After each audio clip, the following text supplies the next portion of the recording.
challenge that we face as a people, we thank you. You are still God and you are still in control.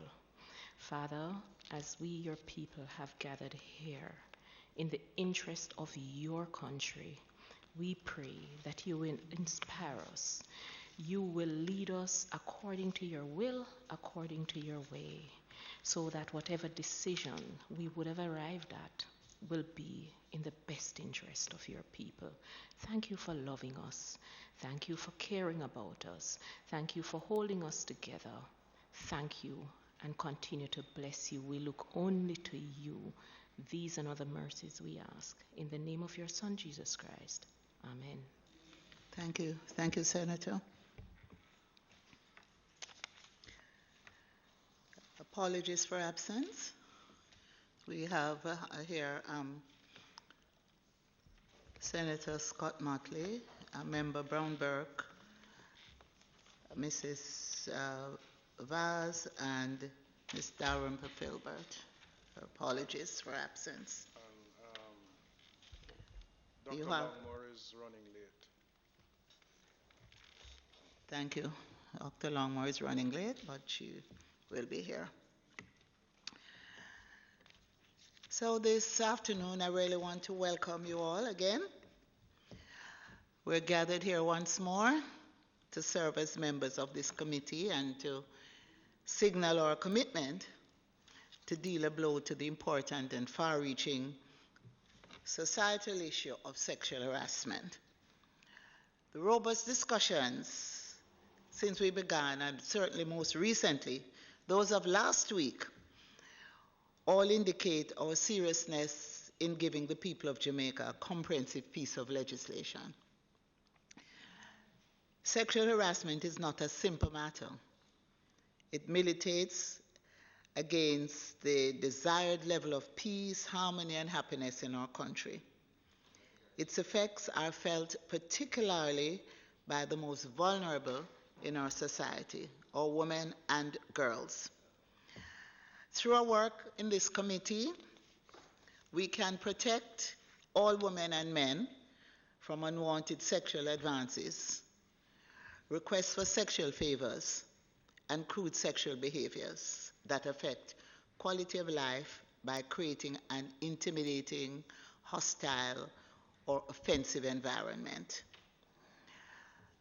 Prior to the commencement of our sitting last week, I said that by returning to our regularly scheduled meetings, we can ensure that the Jamaican populace has an operational legislation before the end of the fiscal year.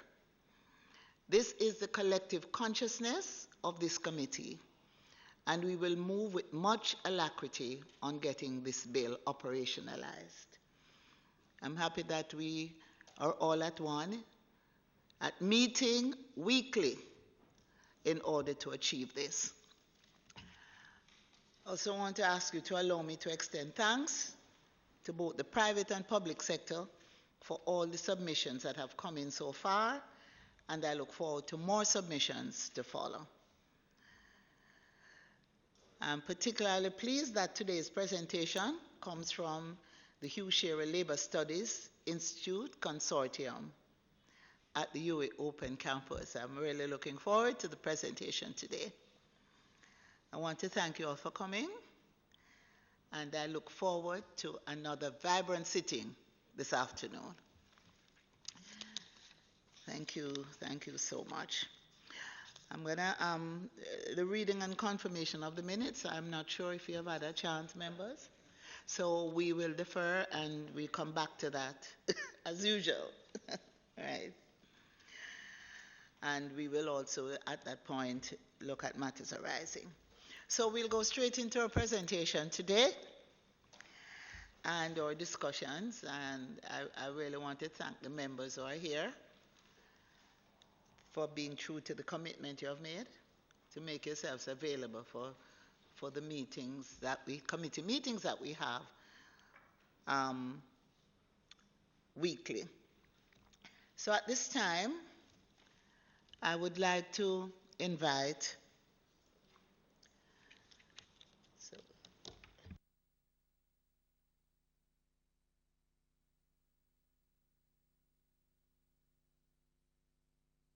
I would like to invite Mr. Danny Roberts from the U-Share Labor Studies Institute Consortium for Social Development and Research to proceed with his presentation. Welcome.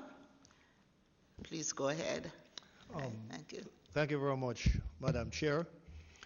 Good afternoon to the members of the Joint Select Committee. Good afternoon to the support staff from the Ministry of Culture, Gender, Entertainment and Sport.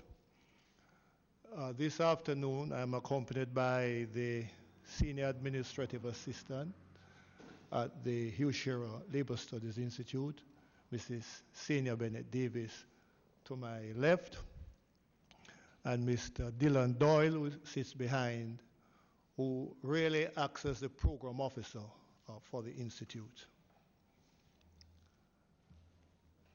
Madam Chair, I want to divide the presentation into 4 areas.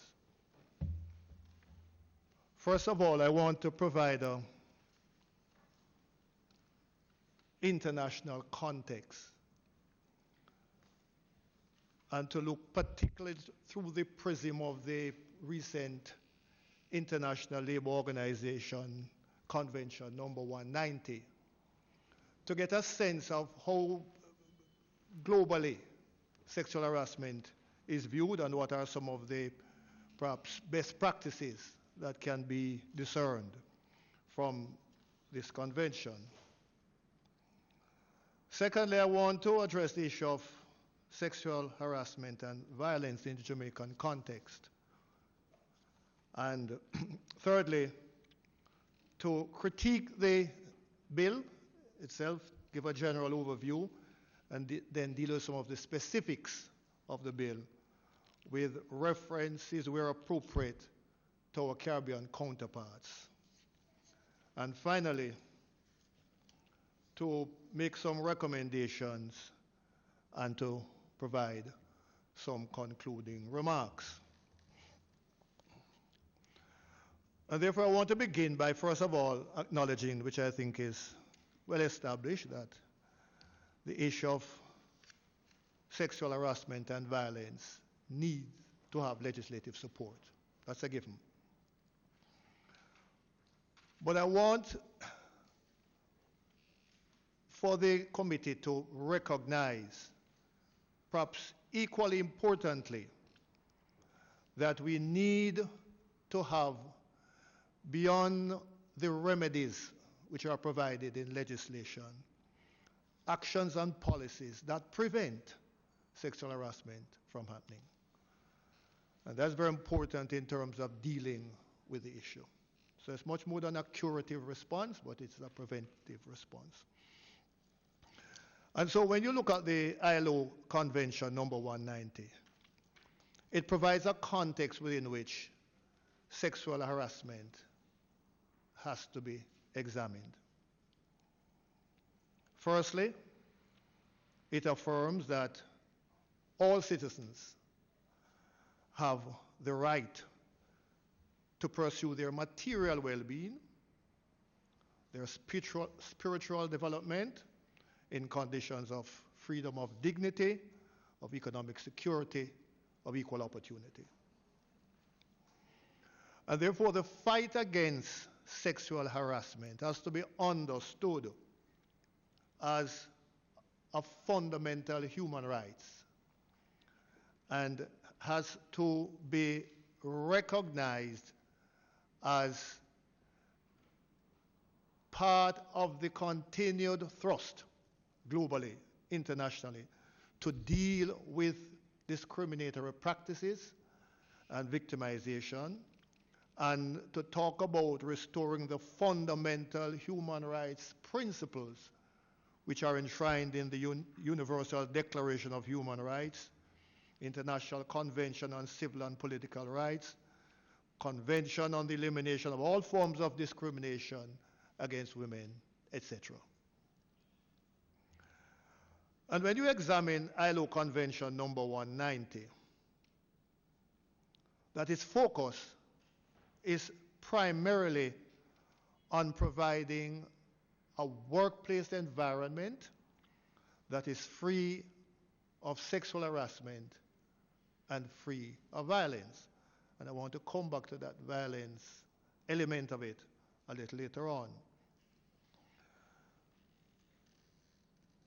That the studies which have been done over the last 30 to 40 years have pointed to the fact that, much apart from the fact that sexual harassment is a gender-based violence issue, it recognizes the significant effect that sexual harassment has on the world of work, beyond violating our human rights. It is a threat to equal opportunity. It is unacceptable, and it is incompatible with the notion of decent work.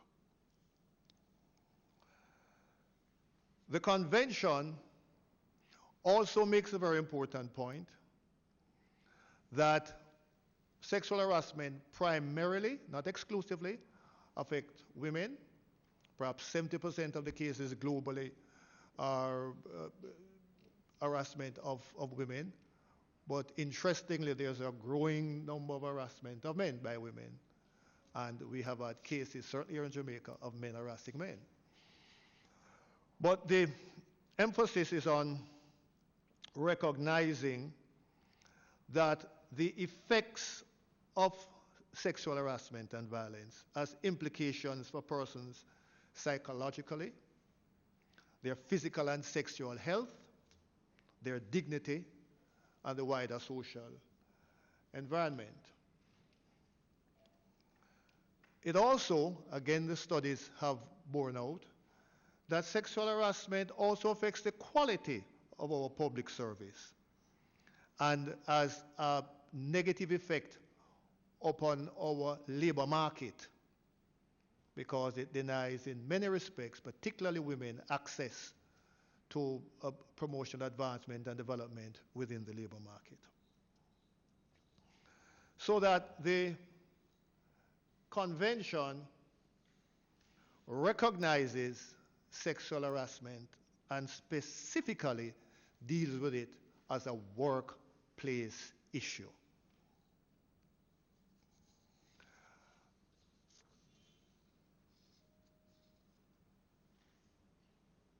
Beyond the fact that the convention speaks to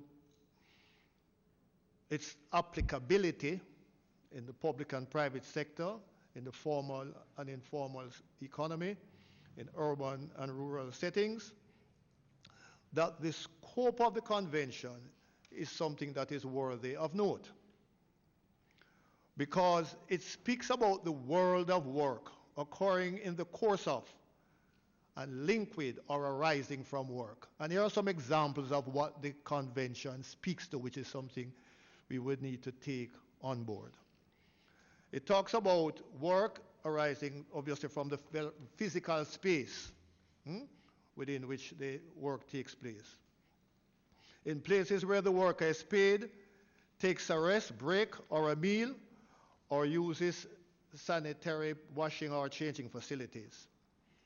It talks about work extending to work-related trips, travel, training, events, or social activities. It talks about work as it relates to work-related communications, including those enabled by information and communication technology. It speaks about extension of work as it relates to employer-provided accommodation. And most importantly and critically, it speaks of work in relation to commuting to and from work.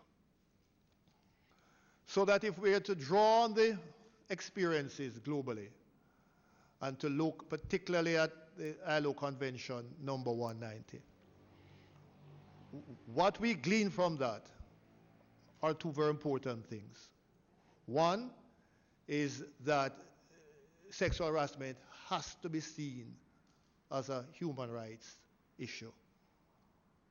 And that, two, that we have to recognize that in dealing with sexual harassment, that it has to, in this particular context, we need to confine it to the workplace. And I'm going to say very shortly as to why that is a matter of emphasis. So it's workplace related, and it is a human rights issue. So let us look now at the sexual harassment and violence in the Jamaican context. This is a matter, Madam Chair, that has bothered our society for a very long time. How do we address the question of violence and harassment, specifically gender-based violence? And I believe that there are four distinct but interrelated approaches that we need to look at. Firstly, I think that we need to adopt a bill, a sexual harassment bill, that focuses primarily on the workplace, taking its cue from ILO Convention number 190. Secondly, I think we need to move expose haste to ratify Convention 190 and to adopt policy measures that can begin to address issues relating to sexual harassment and violence at the workplace.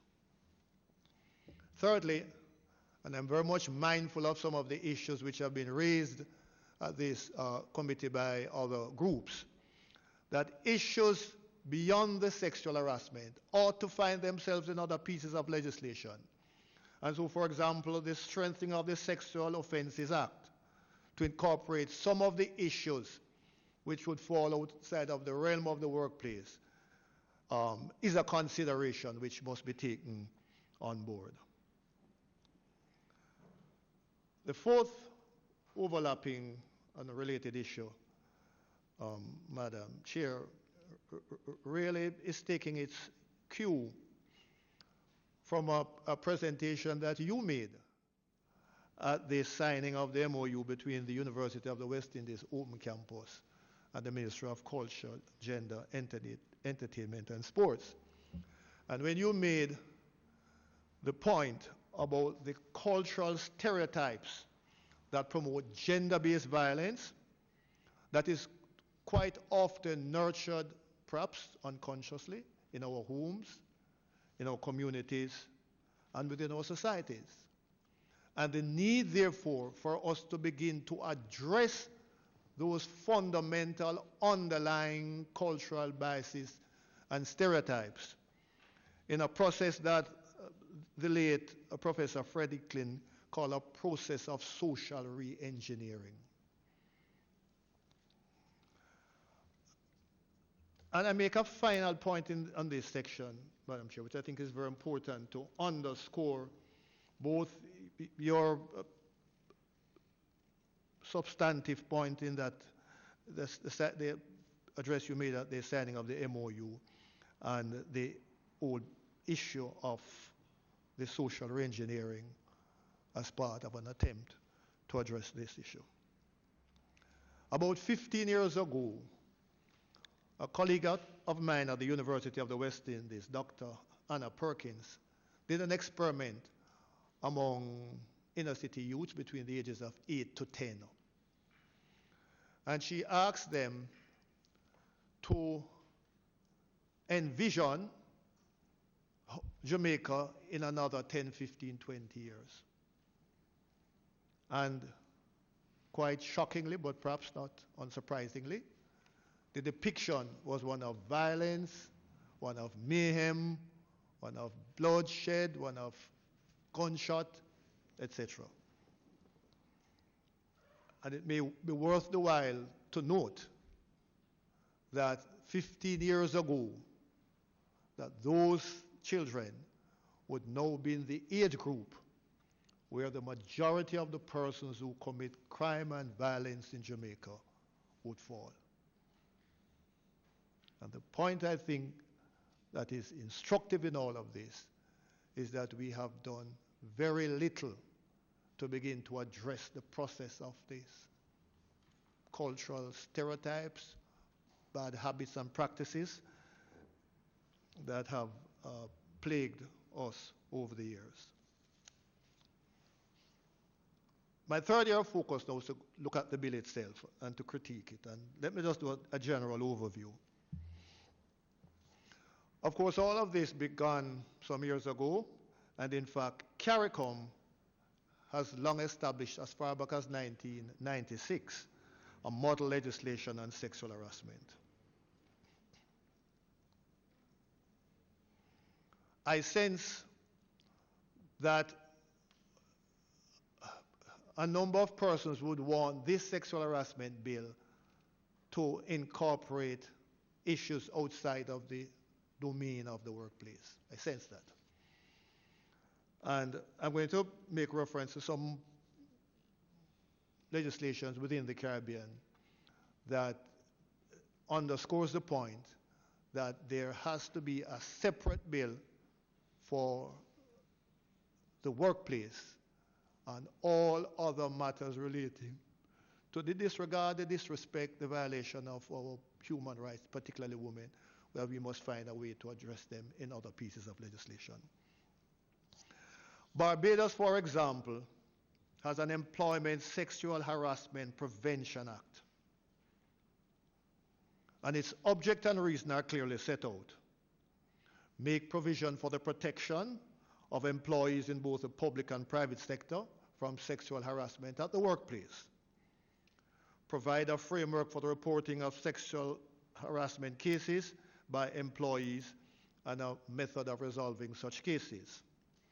And establishing a procedure for the hearing and determination of matters raised as sexual harassment. In Bahamas, they have a Sexual Offenses and Domestic Violence Act. And within that act, there is a section 26, which deals with sexual harassment. The Cayman Islands doesn't have an act, but it has a policy, particularly for the public sector, and that is placed within the context of their gender equality law. Guyana's sexual harassment falls under the Protection Against Discrimination in Employment, which is part of their Prevention of Discrimination Act.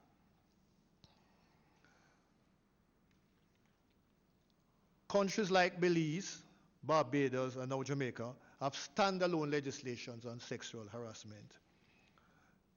Guyana, Trinidad, and Tobago, they treat their sexual harassment under anti-discrimination provisions. Other jurisdictions have determined that they may wish to deal with sexual harassment. Specifically, countries like Australia, UK, France, United States, Canada, New Zealand, Spain, and Sweden all have specific sexual harassment laws. Some jurisdictions also attempt to have it covered either as wrongful dismissal, tort law, or criminal law. Certainly in the Bahamas and St. Lucia, the provisions of their sexual harassment law makes it criminal. So,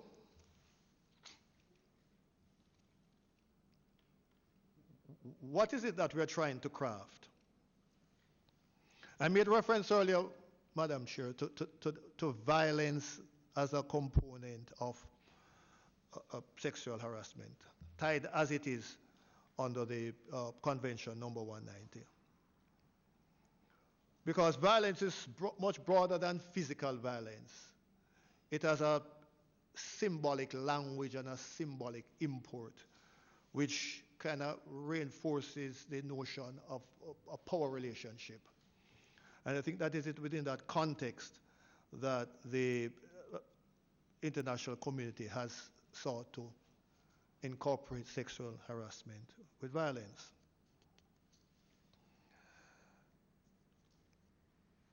I know, for example, that the Bureau of Gender Affairs has done some work in the past, studies done in 1999 and 2005, to try to get a sense of the level of awareness of the Jamaican population about the issue of sexual harassment and about violence.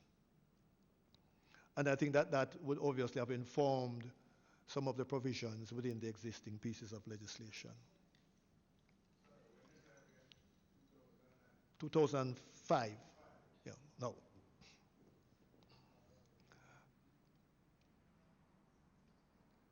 It may be important to look at the very title of this bill, because when we talk about Sexual Harassment Act, what we really mean is how do we prevent it? How do we develop an anti-sexual harassment campaign around it? And I'm proposing for the consideration of the Joint Select Committee of the formulation of a title. I'll give you two examples.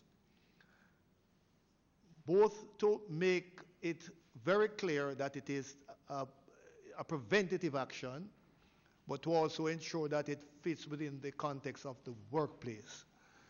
Sexual Harassment Employment Prevention Act would be one appropriate title that meets both objectives.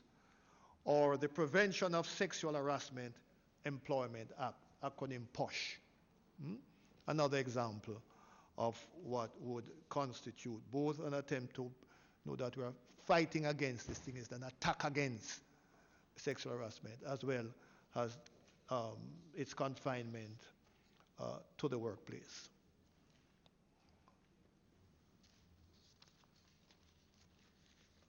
I'm now going to deal with some specifics in relation to the Act, Madam Chair. If it is, as I'm arguing, that we need to confine it to the workplace, then obviously in section 2 that deals with interpretation, some amendment would have to be made to accommodation. That is to say, we would have to exclude references in accommodation that speaks of rental accommodation in the context where there are no employer-employee relationship.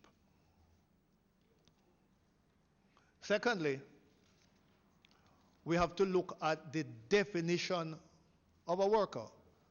And I know the Senator is particularly concerned with that. The definition of a worker in the Act is significantly different from the definition of a worker in the Labor Relations and Industrial Disputes Act. And one of the challenges I know with this bill is that by virtue of how worker is defined, it makes it nigh impossible to reference a matter through the Ministry of Labor to the Industrial Disputes Tribunal. It wouldn't fit within the context of what is an industrial dispute, within the meaning of the law, and certainly the definition of a worker would not support that. So, I believe that there has to be an attempt made to reconcile across legislations common definitions. All right? I think the same thing applies, slightly different, in the Employment Termination Redundancy Payment Act.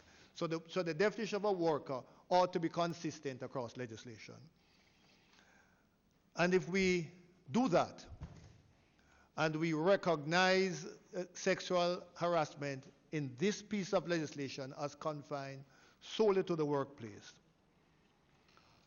then my third observation, for reasons which I'll explain, may very well mean that we need not establish a separate sexual harassment tribunal.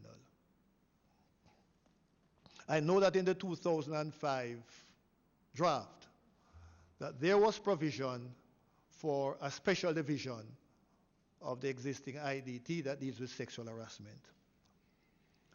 And one of the concerns that exists is that we have seen in a number of cases legislation which seek to provide arbitration procedures, the Rent Assessment Board, for example, that those things drag on ad infinitum and nothing happens. Here, we already have the infrastructure in place to establish a division of the Industrial Disputes Tribunal. And if we bring the certain common meaning, words, concepts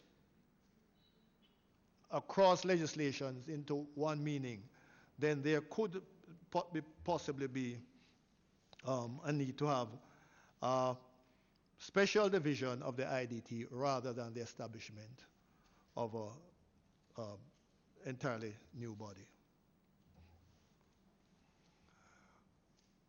I must also say, Madam Chair, that one of the pleasing things about this bill that it allows for employers to be held liable under the doctrine of vicarious liability for their failure to act immediately and appropriately on matters of sexual harassment. And again, we have had a similar case in South Africa some years ago, where the employer had to face a hefty fine for failing to respond immediately and appropriately to a case of sexual harassment.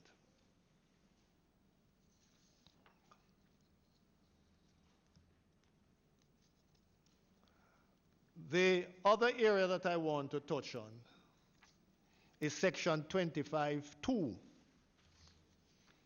And Section 25.2 deals with the period of complaint. And here we have the bill talking about within a period of 12 months from the date of the alleged contravention.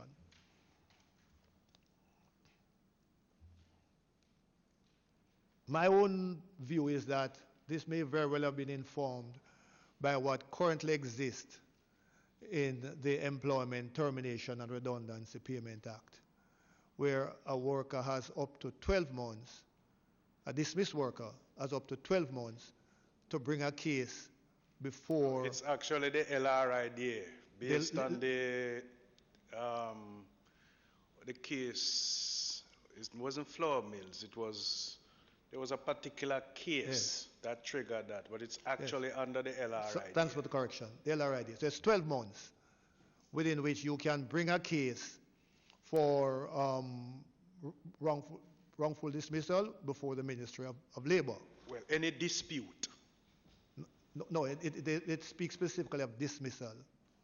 The law does speak specifically of dismissed cases, up to 12 months. All right. There is a view that because the question of sexual harassment has certainly far more traumatizing and psychological effect than a dismissal. Not to say that dismissal doesn't, but certainly the psychological impact of sexual harassment is, far greater in terms of its impact. That there may be need for us to consider extending that period beyond the 12 months. The New Jersey State, for example, has up to 2 years for a case to be brought before the tribunal. And there are other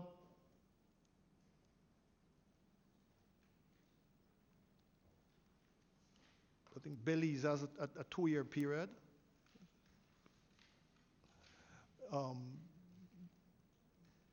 Beyond the 12 months, so that there are a number of examples of in our jurisdiction of cases which goes beyond the 12 months. But the reference I make here is to the New Jersey State, which gives you up to 2 years. So there's a need for consideration in that regard.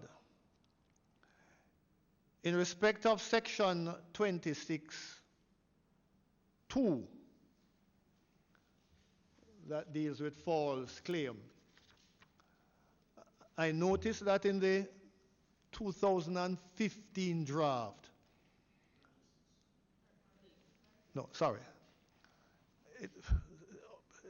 26.2 of the 2015 draft, 26.2 of the 2015 draft. It's now 39 in the present 2019 draft.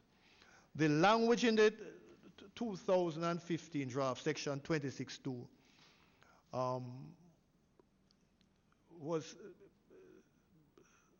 as follows. A person shall not make any false, vexatious, or frivolous complaint or claim against another person for alleged contravention of any provisions of this act. But section 39 of the 2019 Act simply says a person shall not make any false complaint against another person. So it has dropped the word vexatious and it has dropped the word frivolous. And I am encouraged to stress the importance of having that language, because at the last sitting, Senator Gale made much about the fact that it is important to have the kind of language that sends a very clear signal to all and sundry that what we're talking about is something that we find quite objectionable and therefore will not be tolerated. And certainly for me, the inclusion of the word vexatious and frivolous certainly demonstrate the importance of that. I think, in fact, the Belize legislation also have similar words. So I invite the Joint Select Committee to examine that as well. 39.2, which now deals with penalties. In our bill, we have what, $1 million fine up to 3 months. There is a view that the penalty ought to be stiffer for issues relating to false claim. Barbados, their fine is $5,000 and a prison sentence of up to 2 years or both. Belize has both a fine and an imprisonment of up to 6 months and or, which means you can get both. So I think that we need to, again, send a very clear signal, because certainly the reputational damage to persons is not something that will just simply go away by virtue of the fact that the case has not been proven or found to be malicious, but that it really needs to send a clear signal to those who may wish to indulge in such egregious practice as to damage one's reputation. My final comment on the bill would obviously have to do with the regulations. And I know that quite often regulations lag far behind bills, and there are some concerns about procedural matters that arise from the bill itself that would obviously need to be put in place through the regulations. There is the Convention 190 is accompanied by a recommendation, which I think is 216, which have some very specific procedural issues with respect, the SILO Convention, specific issues in respect to how the matter, or you give effect, really, to some provisions of the bill. So those, Madam Chair, would be my comments on the specifics of the bill itself and some recommended changes. Finally, I want to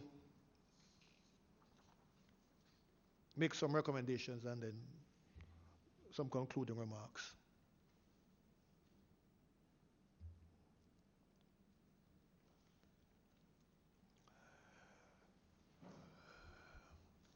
The issue of this cultural stereotype. And the importance of sending very clear signals as to what will not be tolerated has to find its way into our curriculum. Put another way, we have to begin, again, reference to the Anna Perkins study, we have to begin to address through our educational system a decolonization of our education, where we begin to teach our children about self-respect, about dignity, about self-worth, about self-esteem, and to understand the importance of some bad cultural practices that we may have inherited over time, which we need to change. And I'm acutely aware of the kind of a stigmatization that symbols can create. And I'm very happy to hear from you, Minister, that the insignia, which is so offensive to all of us, which caused me a sleepless night, will be addressed. So,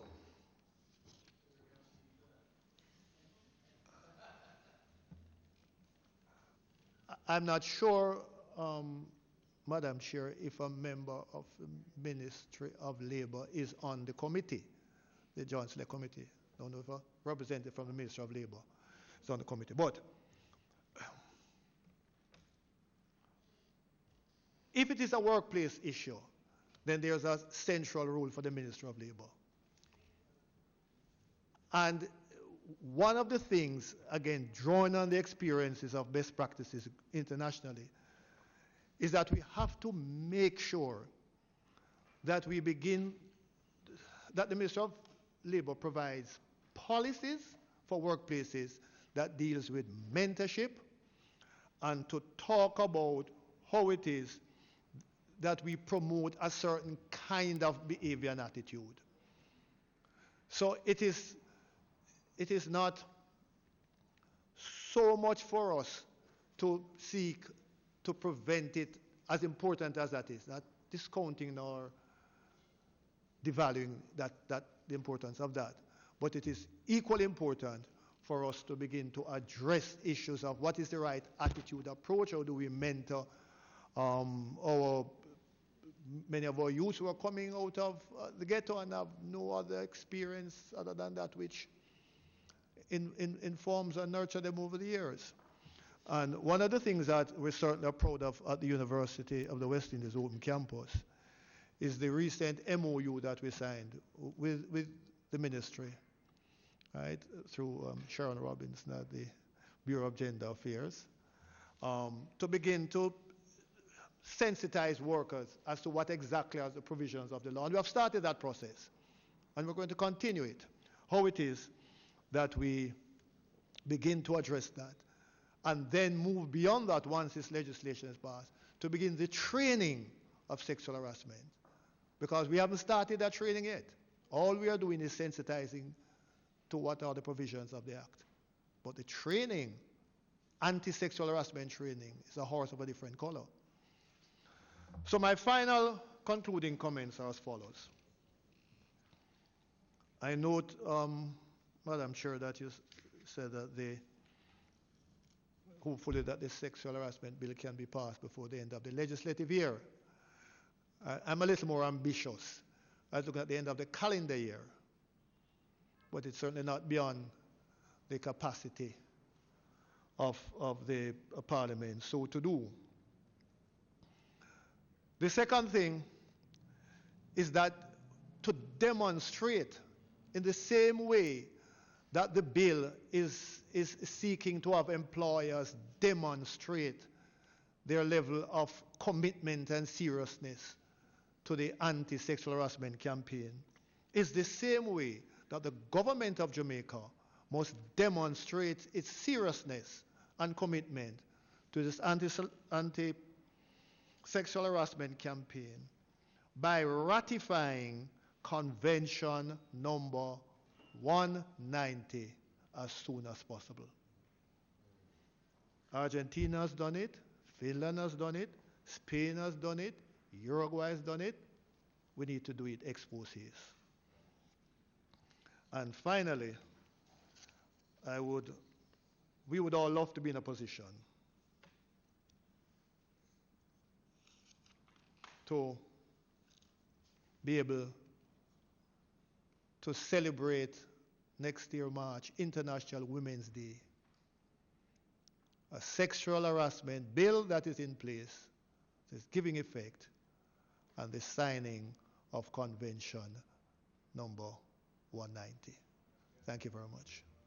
Thank you, Mr. Roberts. Thank you so much for your presentation.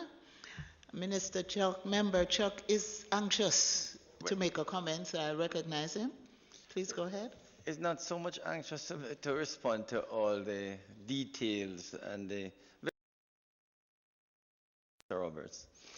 But, you know, Chairman, I think we need to set in context how this bill was put.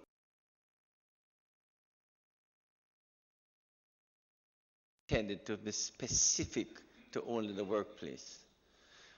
There's no doubt that when an original bill came, things were, one of the considerations which was being pushed, if you recall, Chairman, was the allegations of sexual harassment in the tourist resort areas. And the people were complaining, do we have a sexual harassment bill for that? You hear last week the whole question of the horrible experience of women when they go on the public transport. You hear horrible experiences, of catcalling, women being teased or, unduly harassed. And they're told about all of their parts and so on as they walk in the street. So these are things which there's no doubt a comprehensive bill should be dealing with. But to be frank with you, we saw the need, at least, to start out with a fair bill rather than a perfect bill. That's my understanding when we started to put it together. So when I listen to you, a lot of the complaints that you're making is that it doesn't fit. But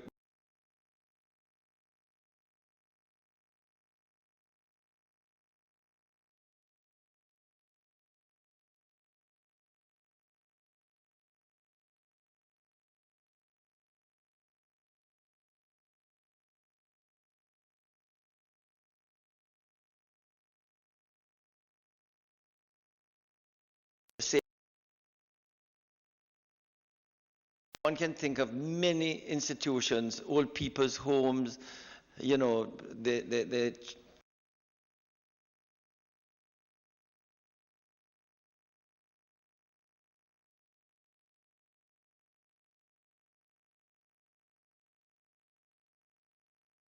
harass them while they're in their custody. So,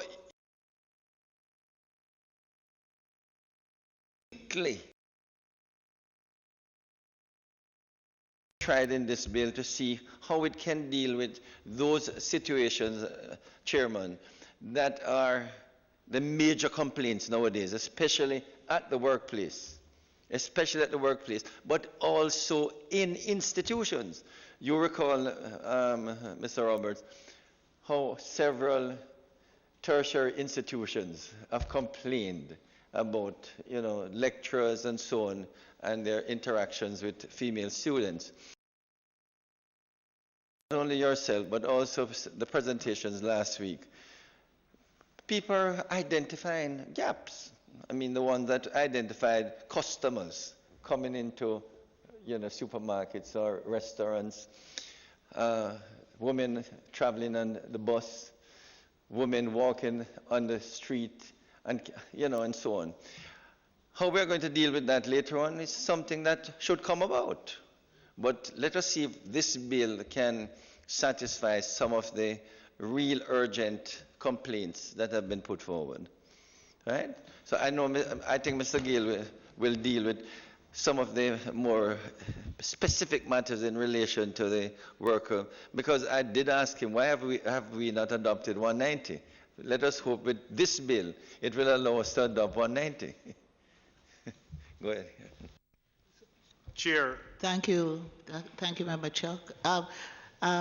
Sir Roberts, you wanted to make a comment? Yeah, a couple of quick comments. First of all, every institution is a workplace. And the bill certainly can cover that. So a customer comes in, and in fact, the convention covers that. And an employee interferes in sexual harassment, then obviously that matter can be dealt with within the context of the workplace. No, so I'm making 2 points. One, I'm in favor of a standalone sexual harassment workplace bill, and all the other points you raise, which are quite pertinent and relevant, there are other pieces of legislation which need to address it. Now, the catcalling, a man on a site, in Grand Spend, for example, right, called to a lady. What the workplace has to do with it? What the workplace has to do with that? I mean, granted, one could argue that he's employed as a contractor, but suppose he's not. Suppose he's unemployed. Then is there a way in which we can deal with that in some other forms of legislation? But most importantly, how can we get particularly our men to begin to respect our women? Right? And so, whilst we deal with that immediate issue, I'm also advocating for us to begin to teach our children self-respect, better values and attitudes, and how we treat each other, etc. So, because in the final analysis, that is an important intervention. But all of what you're saying is, Minister, is absolutely correct, but it doesn't mean that if it doesn't go in the sexual harassment bill, it can't be addressed elsewhere. And the thing is that where do we find and allow it to be addressed where there is no employer-employee relationship? So both the ILO Convention and certainly Belize and the Bahamas, St. Lucia, has standalone sexual harassment bills, which is what I'm advocating. Thank you. Senator Gale? Chair, let me first of all commend Mr. Roberts for a very insightful presentation. You would not have disappointed us with your analysis. Not that we agree with everything that you may have said. But let me start with those areas that I find agreement with. You spoke about the context of 190, and a few countries would have ratified 190 that came into being in August of 2019. And there are at least 15 countries that have been identified that have made submissions, which includes Trinidad and Tobago. So I see nothing wrong with us in the context of promoting a legislation to support that legislation by at least giving our submission of an intent for ratification to this convention, because this convention really complements and supports the legislation. Another area that I find comfort with, and you indicated terms. You said that, I said that last week. The scope and objective of the legislation. And I would want to support, labeling the legislation of one, you spoke of prevention. I'd want to advance it a little further by suggesting the sexual harassment protection and prevention legislation. That it gives the balance in terms of protection on the one hand and prevention on the other hand. Again, the whole question of the education campaign is critical because it forces not only an awareness and a sensitization, but how to develop policies in workplaces and institutions. So the persons conducting business and also the employees or those who are associated to the institutions would understand the steps that are taken to deal with the process of treating with sexual harassment, right? Between lodging the complaint and dealing with the remedies. So the campaign is very critical. You made reference to the definition of the worker. And you made it, I believe, against the context of the 2015 proposed legislation. The memorandum and objects of this one has made it broader because it speaks to not only in relation to the workplace, but also the institution, and by scope, landlord and tenant. The definition of the worker is very wide. It speaks of the employees, the domestic worker, students, volunteers, and it even suggests that if the minister is not satisfied, the minister can have consultation to broaden and widen that scope. So, in the first instance, it was intended for just the workplace, but there would have been a recognition of that to expand it. Now, your other reference was in relation to treating with it before the Industrial Disputes Tribunal. Again, the 2015 proposal. But let me tell you my first concern with that. Under the LRIDA, going to the Industrial Disputes Tribunal, you would have to go through a process of conciliation. That process of conciliation exposes the elements of a compromise. When it comes to sexual harassment, there can be no compromise in terms of how you treat with it. And so the thought process is to have it appear before an independent tribunal that would have gone through the rigors of treating with sexual harassment solely, rather than a tribunal that is dealing with a myriad of other issues that are work-related, that is already overburdened. Yes. Already overburdened. The other thing is that and again, you used my words last week, and when I speak sometimes, no, because you weren't here. So when I represent it, you may understand. No, I'm talking when he used it. In the context of 39 and what you were represented. So you spoke about the frivolous and vexatious. Now, what 39 is simply saying falls. When you come to, and this is my opinion now, when you come to frivolous and vexatious, it creates a level of subjectivity that somebody needs to determine what is frivolous and what is vexatious. my contention is that if it's false, it's false. And it must reside with being false.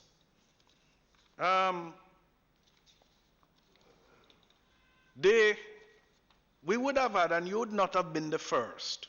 I believe there's a common thread that we're seeing with all presenters in terms of widening the scope of this harassment outside of the workplace. And I took note of the fact that your concept of workplace extends to just the building.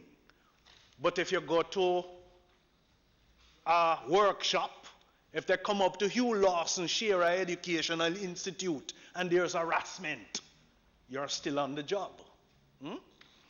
And you made reference also to the customers who might go to an establishment and a customer harassing an employee, that there ought to be protection.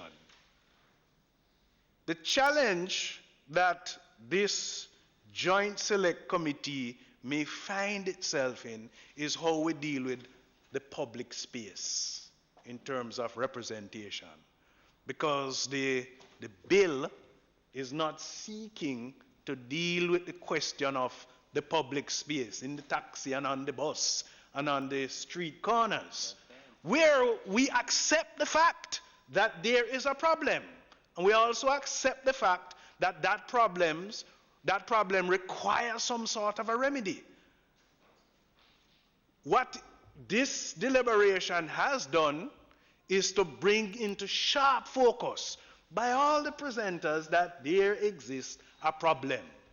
And we have to find a way as a state to treat with it. So there are some good points that have been represented in terms of the presentation put forward.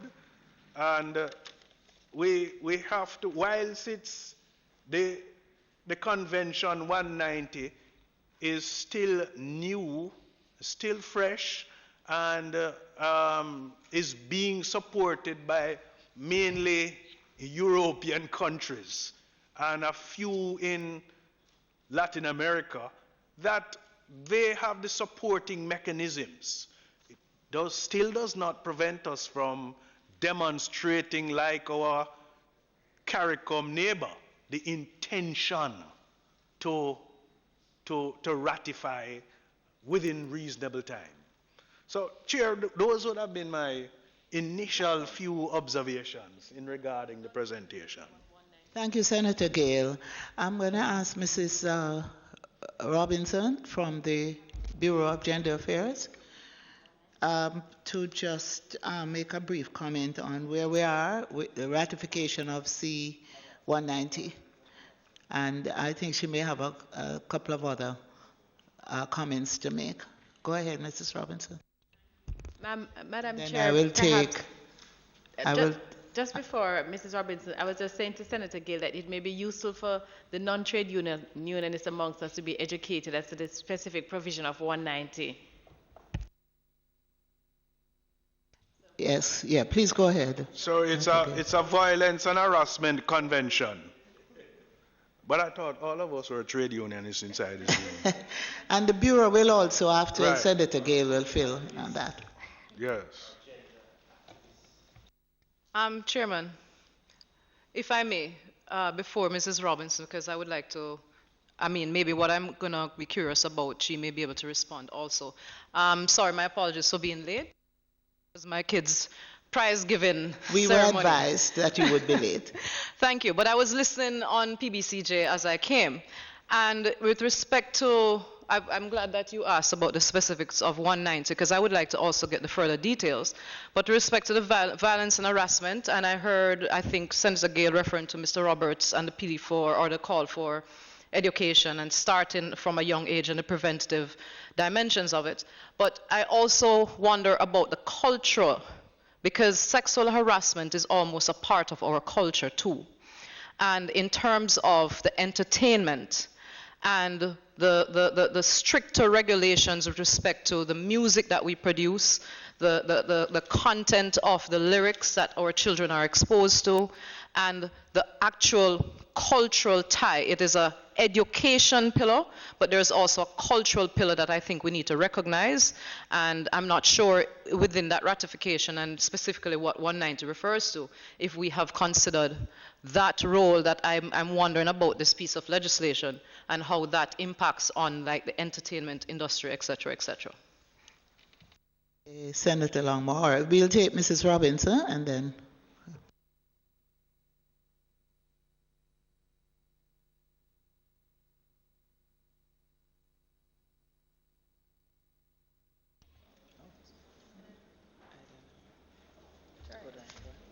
It is working.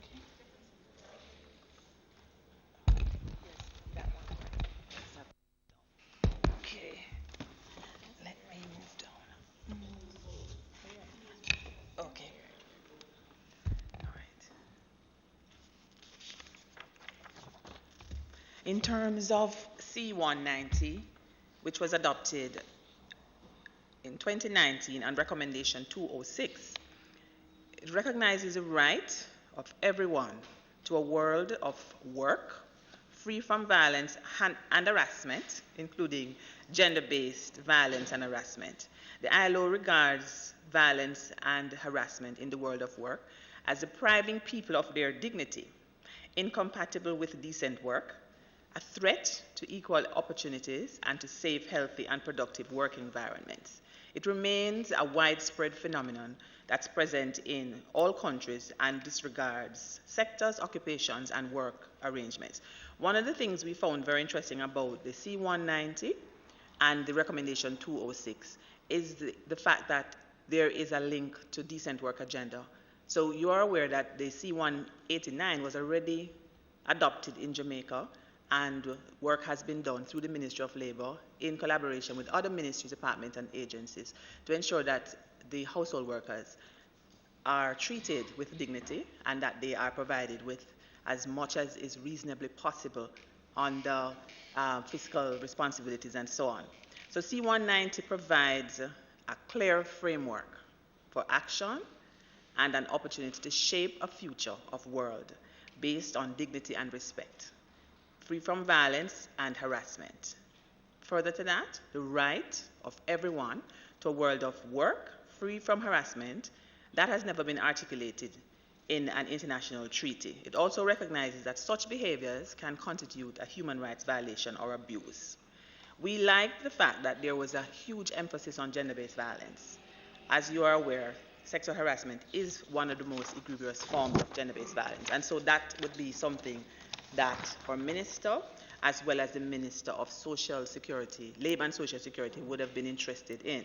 So there was, prior to the passing of our dear minister, conversations between the Ministry of Culture, Gender, Entertainment and Sport and the Ministry of Labor and Social Security concerning C-190 because of the fact that it is so closely linked to C-189.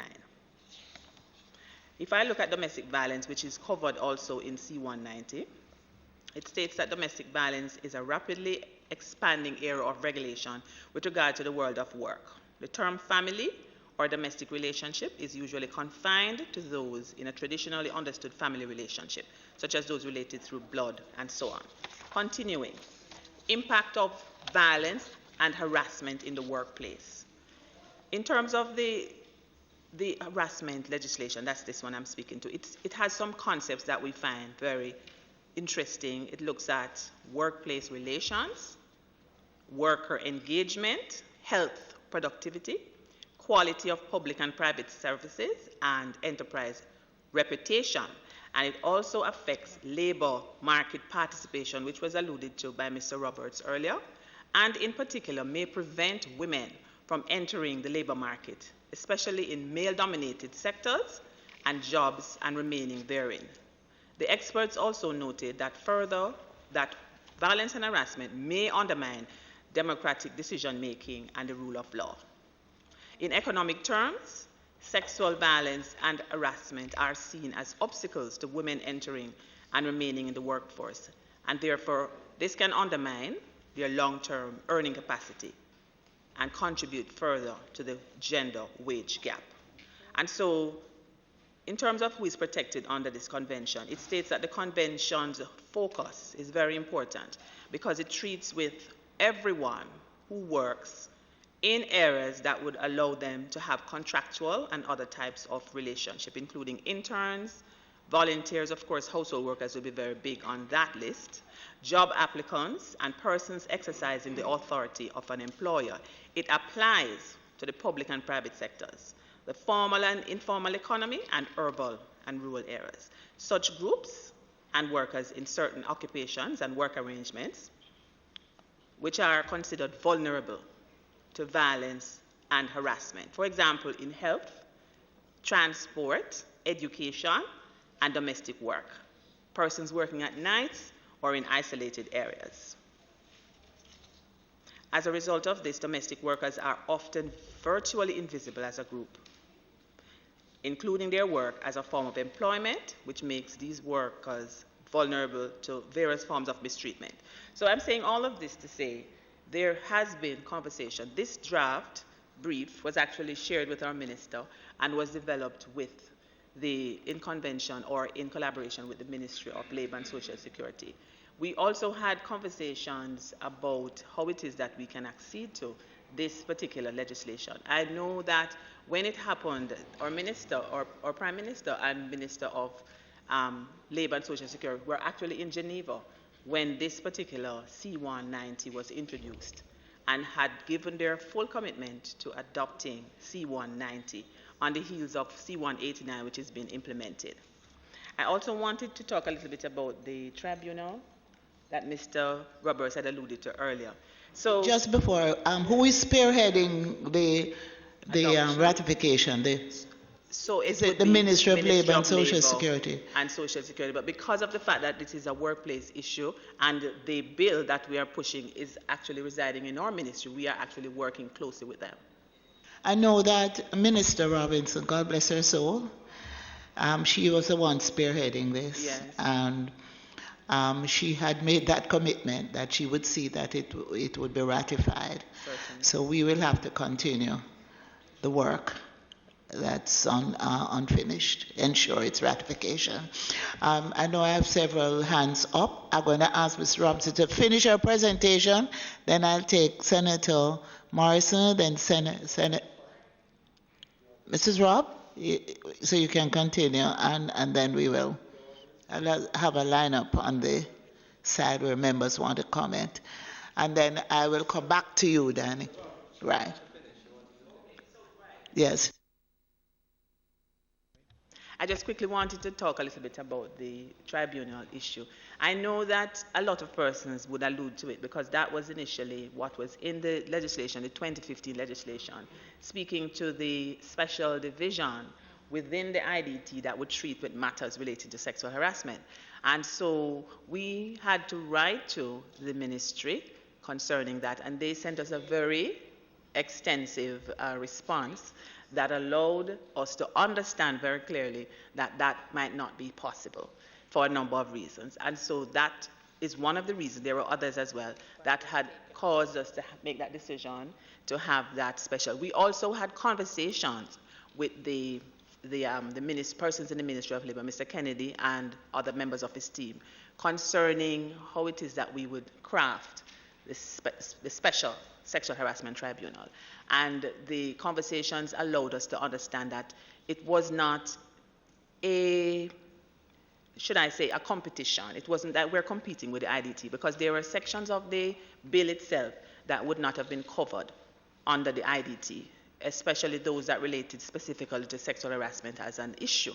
And so the discussions yielded the understanding during the time we spoke that this was needed and required. And so the pledge is what we got, and that commitment from the members there, that they would certainly work with us. And at this point, we are actually putting that together, having the membership put together. And there is provision for persons to do the investigation, so that the officers would be attached to or working out of the Bureau of Gender Affairs, doing the investigation and ensuring that it is robust and that it's accurate, so that those bits of information and the report, comprehensive report, will be provided to the officers who would be working out of the tribunal to make sure that persons get a fair trial, and whatever it is that the discussions would yield, persons would understand that it's done to the benefit. So the composition of the team, the tribunal itself, is so organized, and it is stated in the bill as well, how it is articulated to ensure that there is gender balance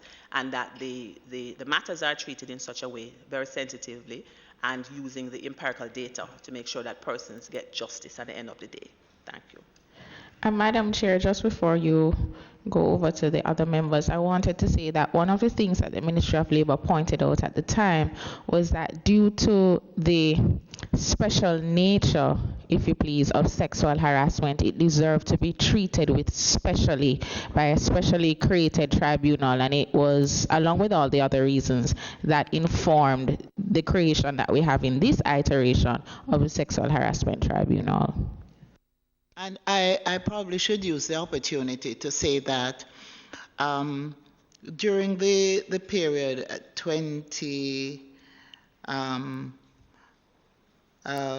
up to 2011, when I was a minister, we had actually completed the sexual harassment policy.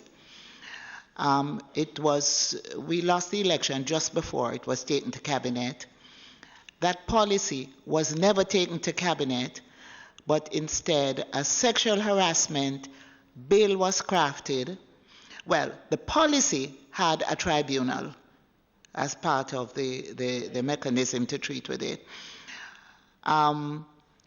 The bill that was taken to cabinet did not go with a policy, but it was tabled in Parliament. And that bill had the IDT as the mechanism. By the time we came back into government and I was minister, there was an extensive presentation from the Ministry of Labour and Social Security that it is not possible, they do not recommend that it fall under the IDT.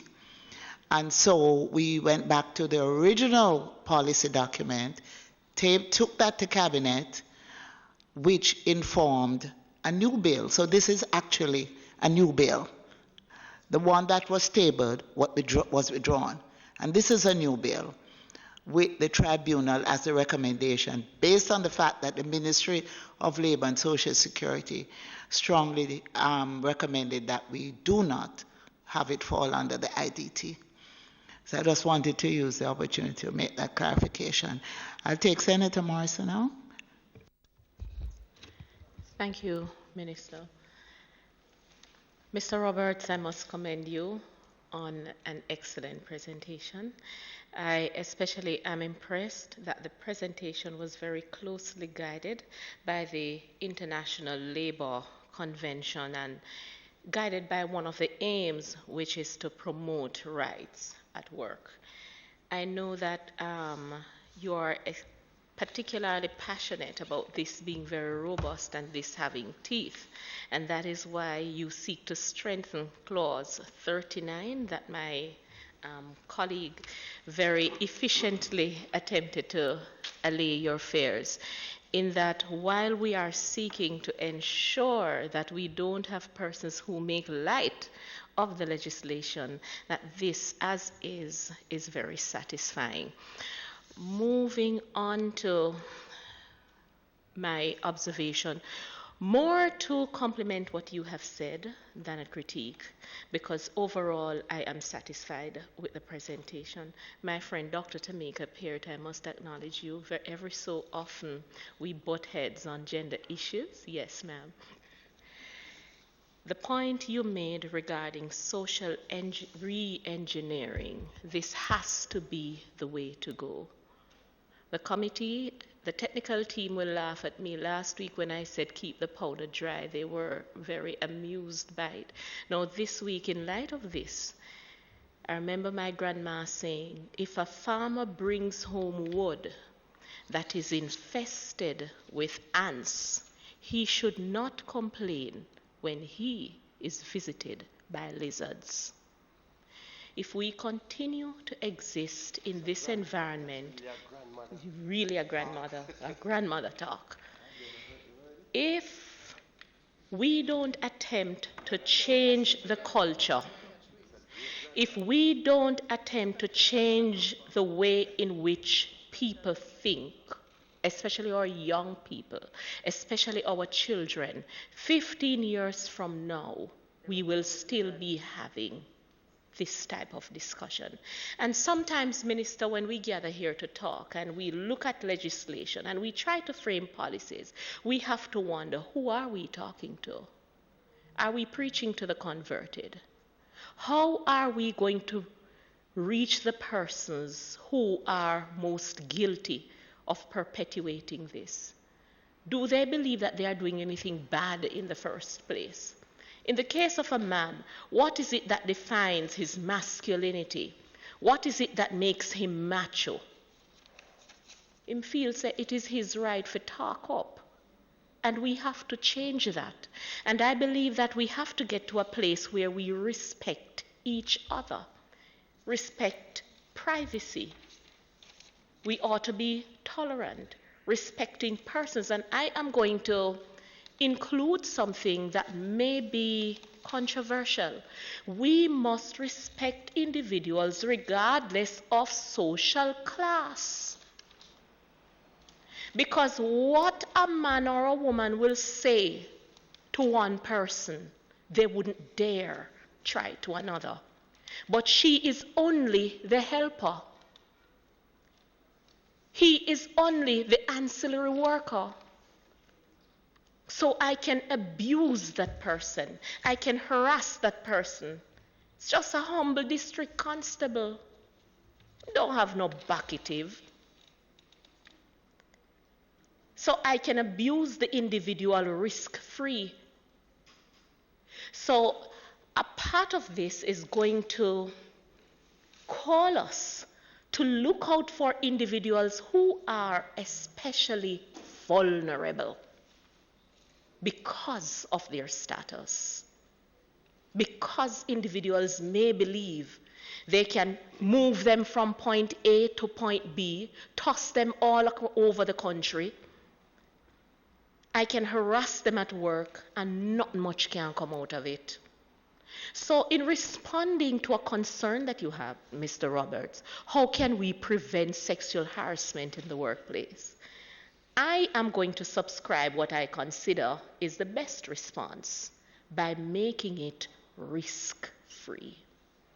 Outside of having robust laws and a commitment to ensuring that the sanctions are in place, and by individuals who are unafraid to take the bold steps, we won't get far. People only behave a certain way when they are emboldened because the laws are not made to work. And let me explain what I mean by that. It isn't for want of law why we face some of the challenges that we face today. The challenge that we have, having men and women who have the will to enforce said laws. And I'm just going to close by a very significant point that you made in your opening. We ought to get to a place where we see sexual harassment as a violation of human rights. We ought to get to a place where we see sexual harassment as a violation of the individual because of his social status, because of where he's from, because of what he or she is earning. And we have to come together to continue to work even harder against all forms of discrimination. I am right there with you. I commend the minister. Thank you, Minister, for the work that you have done so far and the work that you continue to do. But I'm right there with you on the point that if we are going to make laws, commit to making robust laws. Do it right and done, not in a token way. Thank you for your presentation. Thank you, Senator Morrison. Senator Fraser-Binns? Thank you, Minister, and I will not be long because both senators said some of the things I wanted to say. But I too wanted to add my commendation to Mr. Roberts on the clearly well thought out and research position. And what struck me, Mr. Roberts, was the fact that you started with a statement, like Senator Morrison, that finds favor with me, that it is really a human right. And I think once we start from that premise, then we're in the right direction. And I think that has been the conviction of the committee and the technical staff, that the issue of sexual harassment is a human right. And it's because of that conviction why I find favor with your recommendation that perhaps we need to relook at the name of the bill. Regrettably, though, Mr. Roberts, I do not find favor with the proposals you have made for a name. But the proposal made by Senator Gale, I quite like, because, you know, growing up we used to say, what's in a name? Nothing but letters. But the truth is that the name of the bill really tells what is it you want to achieve. And I think we all here want to achieve a reduction or elimination of sexual harassment, and that will come through prevention, and where it does take place, that it is dealt with. And so I do like the recommendation by Senator Gale, and it is something for us to think about. Prior to you raising that issue, it really did not occur to me, but you have stirred my thoughts, and I like that, and so I would support that as well. On the issue of worker, not to belabor the point, but I regrettably can't agree with you, because though not familiar with the LRIDA, see, I took a quick look at it, and I note the definition of worker there, which I find to be very limited. And the definition provided in this bill is more expansive and is really in line with the section of the ILO convention that you have highlighted, that speaks to persons in training, contractual workers. And I'm saying contractual workers, and you know why I'm saying contractual workers, interns, volunteers. And so to that extent, I believe that in reviewing the 2015 bill, the technical team would have given some consideration to that provision in the ILO, which explains why the scope of, the definition, of workers would have expanded beyond what presently exists in the Labor Relations Act. So I would really support this staying as it is. The issue of clause 39, and admittedly, when you raised it, I thought, because I do recall going through the 2015 bill when it was tabled in the Senate, and I do recall that provision, and I thought for a moment, but perhaps that is not a bad idea. But then I was brought back to sexual harassment and what it is. The truth is that sexual harassment is a very personal thing.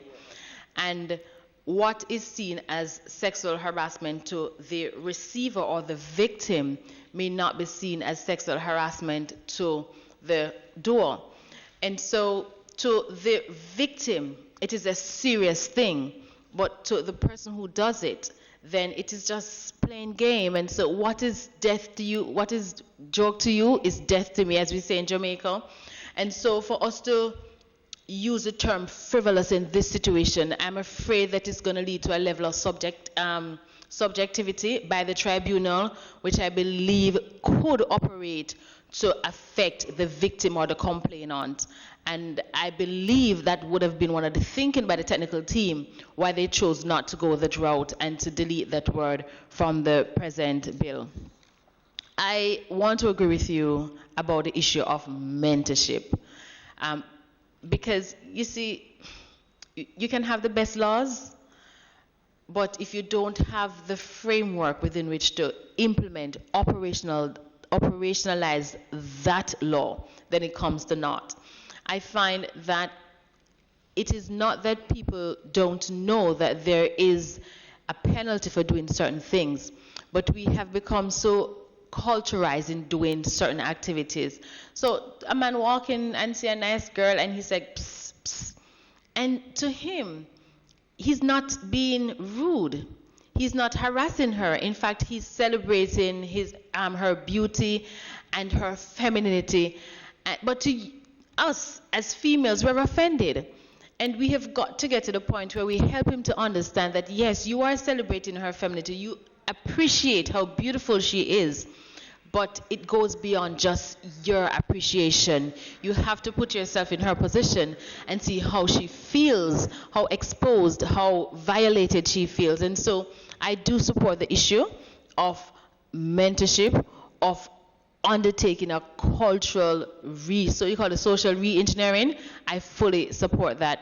Because for something that is so embedded in our culture, only social re-engineering, only a reculturalization of our persons, of our people, will really change the thinking and the norm. And I don't want to believe, in fact, I won't even say, but I'll just say that I find support with what, in fact, I'm wrapping up, but I just want to say, listen, long is relative. Listen, long is relative. Her subjective interpretation. Chairman, you see, can I give up my 5 minutes? But I don't want to belabor, but the issue raised by Minister Chuck about what the Act seems to do, it's so critical that we understand that it is not a fix-all for sexual harassment. It is very specific. And there is a reason for that, which he explained. But I just want to share that after the meeting yesterday, last week, Minister, I was speaking to someone who spent a lot of time in the tourism industry. And when I shared with her that I was at this committee and what we're doing, and she said, is there anything for people with the tourism industry? And I said, yes. I said, in fact, I think a substantial amount of it deals with persons within the tourism industry. And she asked me to extend her appreciation to you as minister and to the committee for this, because she says, having spent so many years in the tourism industry, she understands the need for it. And she really wanted to just pass on her appreciation. So I'm passing it on to you, Minister, for the work you're doing. Thank you so much. Now, I'm going to take Minister Chuck, Senator Longmore, Senator Gale, and... No, I'm not going to be long. No, I just want to make a few short points. And then MP Daly. I just want to make a few short points.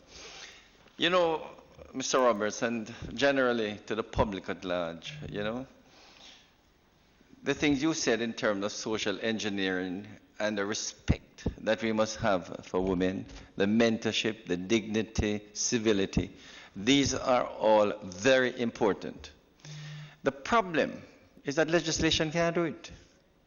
You see, legislation has certain drawbacks. In other words, the crudeness and brutish behavior that you see in the community. If legislation could stop it, I would be the first to propose some legislation. But you can't legislate happiness. You can't legislate good behavior.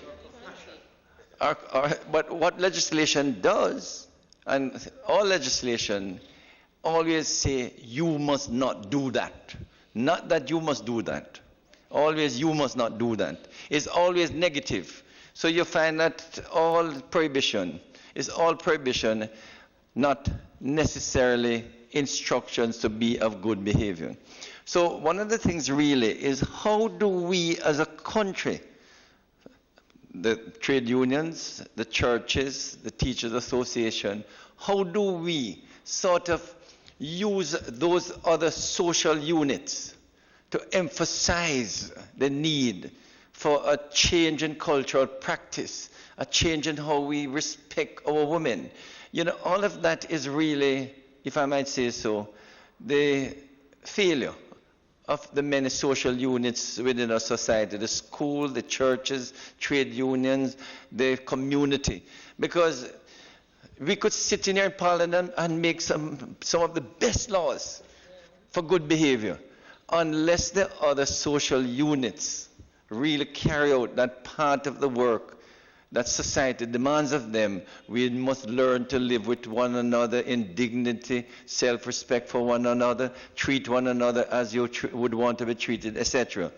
And it's something which has always tormented me here, sitting as a legislator, because the complaints come. And like you have expressed, these things need mentorship, these things need cultural change.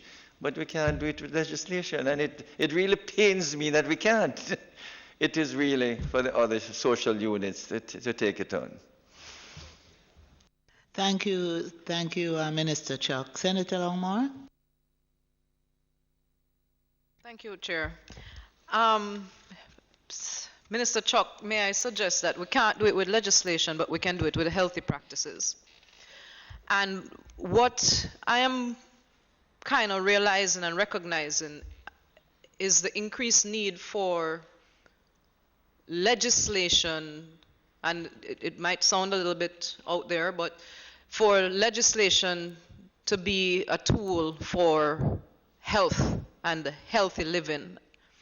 And what I'm recognizing too is what stemmed me to this is my review of the tribunal. I went through the act and such, and the components of the tribunal. And I see another issue where I saw it in another space, where we have the concept, we're not going into the depth of the constituents yet, but it is required that 4 attorneys be on the tribunal. That's a requirement. I think it's a 12-component tribunal, one of which will become the chair. We see also, and this is, we see also where in, I think it is, yes, 34-2, the award of the tribunal, where they take into consideration injury to the complainant's feelings and humiliations, the same subjective sense of what the person feels again. In all of this, we do not have the expertise of who can measure this level of emotional damage that the person experiences. There's a lack of medical representation in this tribunal and a mental health expert at the level of the tribunal who is supposed to be contemplating even the persons who do not have the overt damage and the fact that it is not as physically obvious. The greatest impact, even when we say that some persons may not be offended, it is a psychological damage that we're contemplating. So I go back to saying, and Minister Chuck, in terms of us ensuring that we don't own, and this is just the tribunal that I'm talking about, but the bigger picture of setting the stage based on the example on what we emphasize. So family values and the great breakdown that we have seen in our society between the lack of community within communities, the lack of family bonds, and in a sense we focus on the illness rather than the wellness of the situation and pushing the wellness of the situation. We are stating a lot of legislation and creating stuff that does not create guidelines that sometimes I think don't encompass the full depth and include the full expertise of who may be able to guide. And I am a psychiatrist, and I'm relating to this because of my unique position in terms of us utilizing more of the good practices in what we craft. And one of that for me is the fact that we should have that skill set represented in the tribunal of being able to fully recognize and analyze the level of psychological impact that someone may be going through. And in the broader sense, applying that in terms of the programs and the policies that we want to use this legislation to enforce, that it is guided by wellness rather than the ills that we are seeking to punish for. if that makes sense. I'm not sure if it makes some, but I'm trying to relate that it is a, we have to think also positive in our legislation to ensure the best practices. Thank you, Senator Longmore. Senator Gale, and then MP Daly. Chair, I just need a clarification from Mr. Roberts, and I want to direct his attention to 25.2, making the complaint. And the case that was referenced when you spoke about under the LRIDA was the Jamaica Grains versus the BITU. 25.2, a complaint shall be made within the, and I might need some guidance from the technical team in terms of the interpretation, within a period of 12 months from the date that the alleged contravention to which the complaint relates, or in the case of a course of conduct comprised of a series of alleged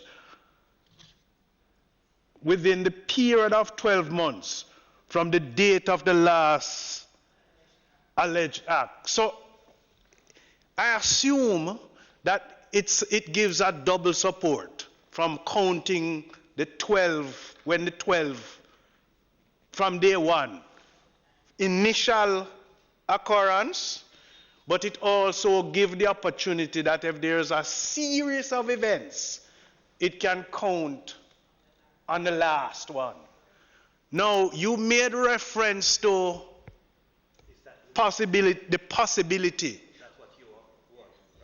possibility of exercising 12 months. Just remind us which other legislation that you may have looked at that suggested or recommended a 12-month, and the basis why, if you can. And not only that, we don't want the situation that now happens in the Me Too movement Yes. in the US, Yes. where 30 years later, Yes. you talk about I was arrested in the Yes. elevator. Yes. No, if you don't complain within 12 months, please, cut it off.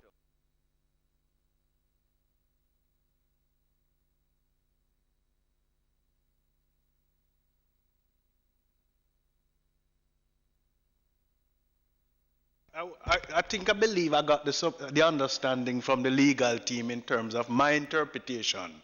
But in terms of the 24 months, which other legislation supported that type of approach? Or which other jurisdiction?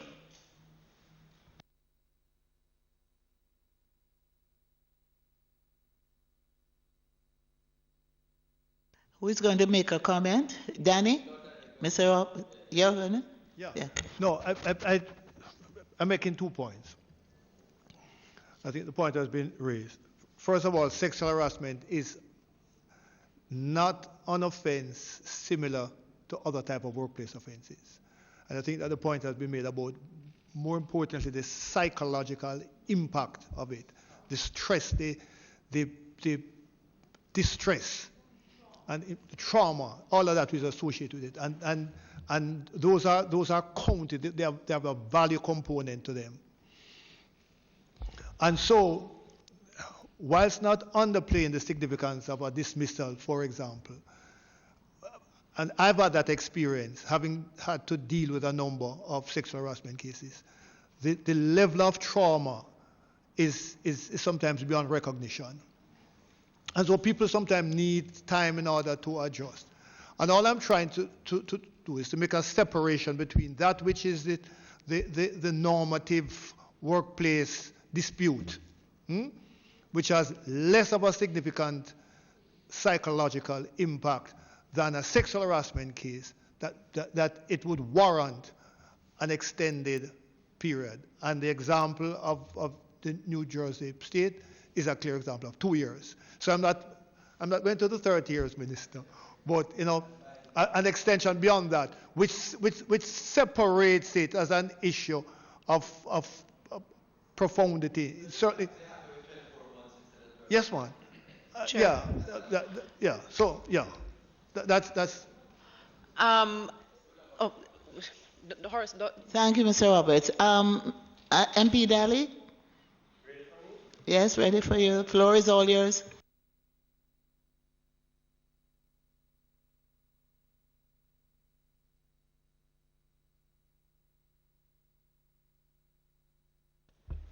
Sit down. Minister of Injustice. We'll extend the curfew. Thank you very much, Chair. Sorry to be late, colleagues and technical team and members. In fact, I wanted to come to listen to Mr. Roberts' presentation, because I know whatever he does, he puts a lot of time and thought into preparing himself. That has been his normal course. The last week, we received 2 presentations, one from a young lady that was very impactful, J Network, Tangeli Shields. And she reminded the committee of the deep-rooted nature of sexual harassment, violence, and the rape culture in Jamaica, and how lightly and trivial it is looked upon. And that is what this committee and this piece of legislation is hoping to change. And a lot of public education will have to be, and I think at every person, all the persons who have intervened from time to time have indicated, oh, we need to embark on a real public education from all sections of the school life. Part of it reads, the rape culture refers to the situation that exists in our society or environment. Prevailing social attitudes have the effect of normalizing or trivializing sexual assault and abuse. And we know that sometimes the person who is being harassed or the person who is being abused or the person who has been raped sometimes in the public space becomes the victim. And we know that sexual harassment takes place at the workplace. There are men and women who have had to resign their jobs, who have been traumatized because for years they have been harassed by managers and co-workers. They are afraid to tell their husbands, they are afraid to tell anybody, they are afraid to even seek counseling about it. And that is what we are hoping that this piece of legislation will try and change. I agree with Minister Chuck that you won't be able to legislate everything, and you can't legislate and capture every single thing in any piece of legislation. That is why legislations are amended as you go on. We look into other jurisdictions to see what they have that we don't have, and we try to improve upon legislation as we go on. I want to refer to something that came up last week. It spoke about expanding the definition of sexual harassment. It spoke about sexual harassment among peers, because young people will tell you that there is great sexual harassment among peers, especially young people. The issue of limitation on reporting was raised, and a number of issues came up that I think the committee accepted. And the other presentations that have been coming before, we really appreciate those persons who take the time to prepare themselves and come.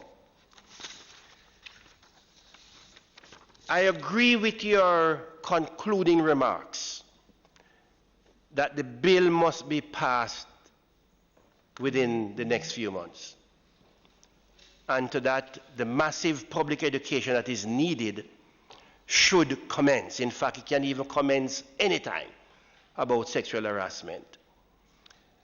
We agree with you on your I agree with you, your second conclusion, that we must seek to ratify the ILO Convention to end violence and harassment in the workplace. And we agree that we should not celebrate another Women's Day or International Men's Day. You see how we think? We think sexual harassment is only women. Right. This is a gender balanced legislation. We should not celebrate another international day without passing this piece of legislation. Flawed though it might be, or short though it might be in something, we must amend as we go along. I do not agree with the IDT. I agree that the tribunal is the best format to use, as proposed now, and that we have not come to discuss the tribunal yet. We are receiving the reports and the comments from those who have taken the time to prepare. But when we arrive there, in fact, there are some recommendations for amendment that we would like to make for the composition of the tribunal, as advanced by Senator Longmore, and other people share those views. Harassment in the public space, it's very difficult. Very, very difficult to deal with harassment in the public space. And here is why I asked the Minister of Justice to remain for a few minutes. Last week, I made a comment that says, young people in bus coming in and men are rubbing up on them and so on, and it's so offensive and people suffer about it and feel they have no recourse. I was taken on at home by my daughter. I mean, she said I was in the social media, people said I don't know what I'm doing because they have no recourse. And I'm saying they have recourse.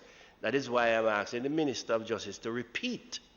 So the public, I didn't realize so many people watch these proceedings. I didn't know. There were some serious comments. Some serious comments were being made that we are almost ignorant, and we, the public out there, we are helpless. How come you talk about the police? Now, I had to take time to explain to Ashley and her friends that the police have people now who will take a report on sexual harassment seriously. And it's not the days where the policeman is going to say, where you come now? Where you come from? Eh? Are you again? There are people in the police force that I'm recommending that we invite them to appear, to tell us their experience, members of the police force, whichever branch of it. Because I know as a fact that there are men and women in the police force where any single woman, and this is the case, they mainly are more sympathetic to the woman, that goes to the station to give a report about sexual harassment will be diligent in taking that report and acting on that report. But it seems to me that these young people didn't even understand that is a criminal offense. And this is what I want you to repeat. Because they were saying, yes, that the young schoolgirl who comes on this bus from Port Antonio every morning, and this predator who has been doing this thing for years, for months repeatedly, and every schoolgirl will tell you about it. And they feel they are helpless because they can't go to the police, and they didn't realize that it's a criminal offense. And Madam Chair, members of the ministry team, we have to begin to craft the public education. The bill might be flawed in some cases to deal with halfway tree square and whatever, but this criminal offense. Yeah. I just want to support. Just add, if you mind.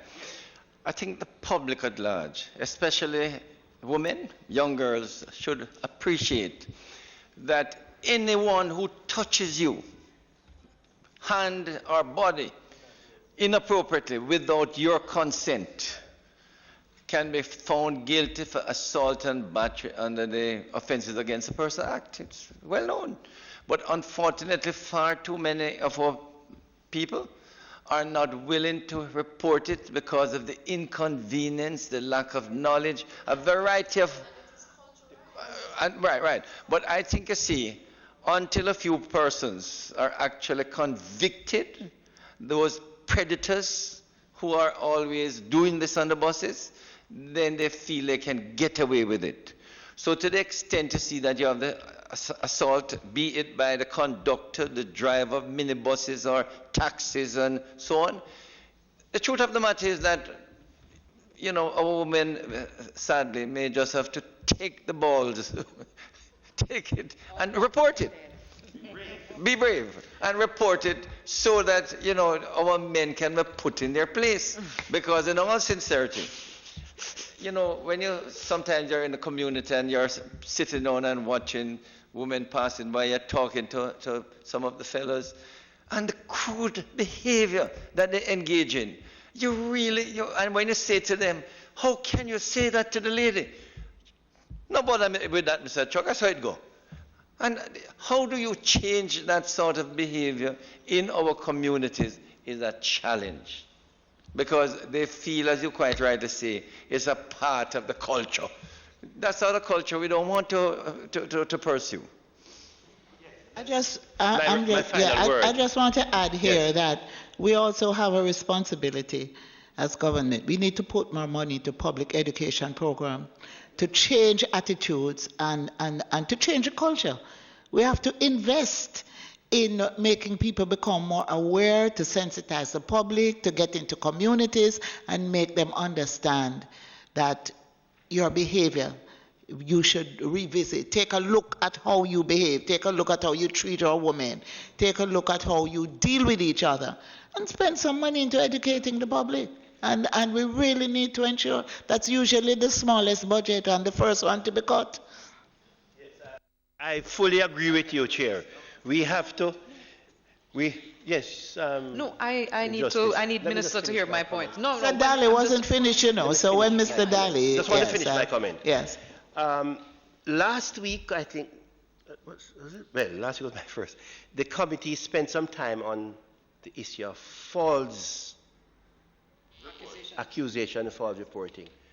Because like we know how the society treats in a very light way the issue of harassment, we also know that people will make false reports and false accusation.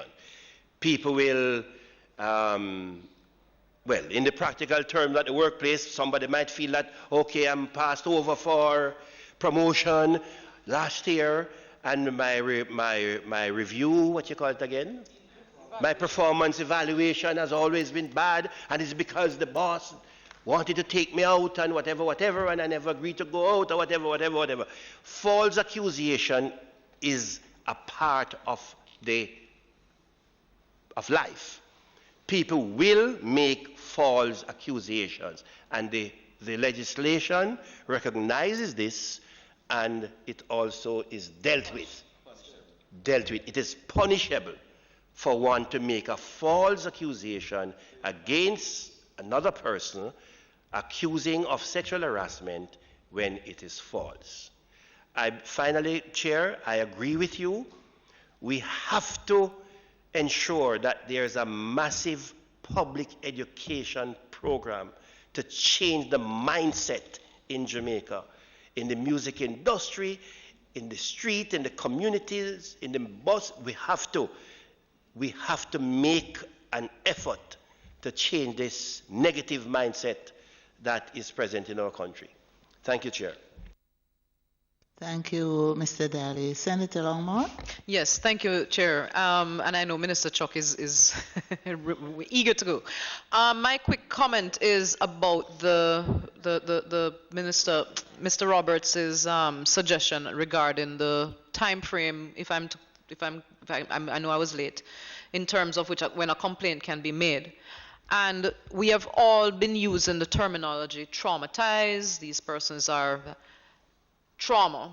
10 persons go through the same traumatic experience. 1/3 will immediately be traumatized and show the symptoms. The other third will, over a period of time, the symptoms evolve. The other third will sometimes never react or will repress or suppress. We cannot, in my opinion, put a time frame, and this is my professional opinion, put a time frame on when these symptoms may evolve because the individual treats with it separately.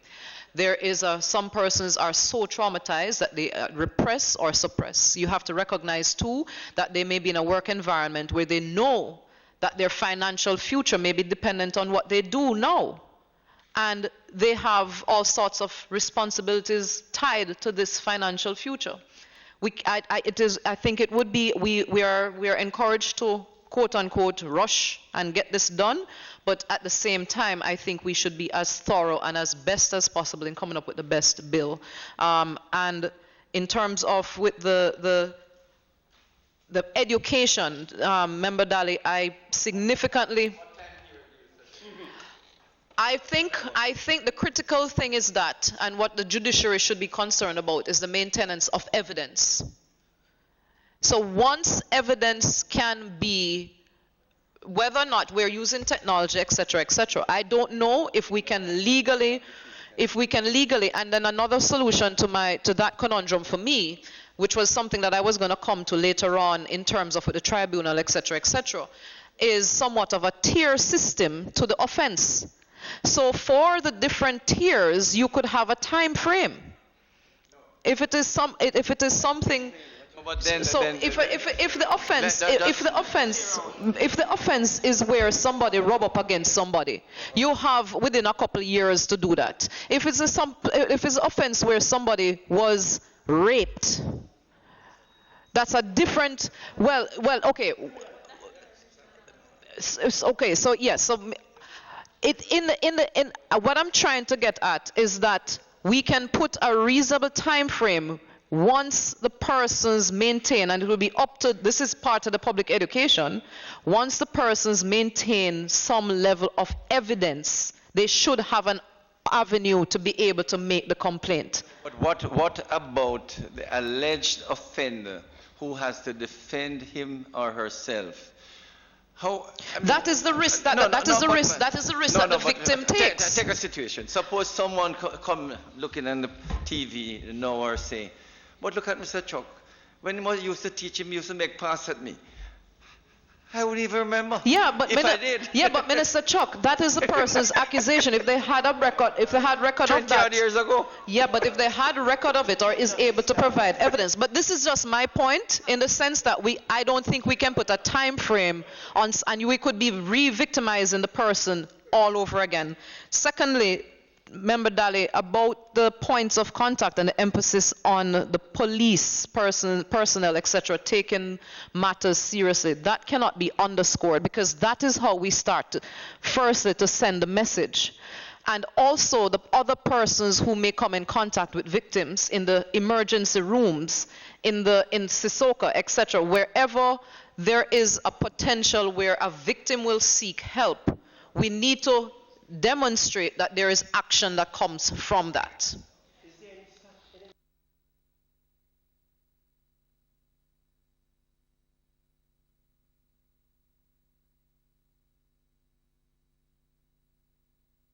And Chair, this...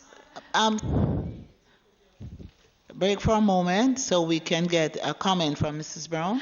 I just wanted to say, remember we're not dealing with a criminal offense when we speak of sexual harassment. So it attaches civil liability, and for every civil action, there is a limitation period. So we have to be mindful that you must have a cutoff point. But I'm sorry. I'm sorry, and this is what is frustrating for me, a person who seeks to treat, not the person who seeks to legislate. Because in my mind, if damage was done to someone, there should be no time limit on when they are able to get. And therein lies one of the problems. Therein for me lies one of the problems, and it's a matter where we get caught up and we project on someone that, oh, you need to act within a certain time frame, when they may not be ready, and the whole process of going through it could be further damaging to them. Chairman, Ms. Grant and then Senator Fraser-Binns. Chair, when Mr. Roberts mentioned the time limit, I was saying to my friends to my right that we can't remove the time limit for all the reasons that were advanced last week and re-emphasized a while ago by Mrs. Seeley Brown. But maybe a compromise could be that even if a complainant, as it were, runs out of time, even if you extend the time to 2 years, 3 years, there has to be a time limit.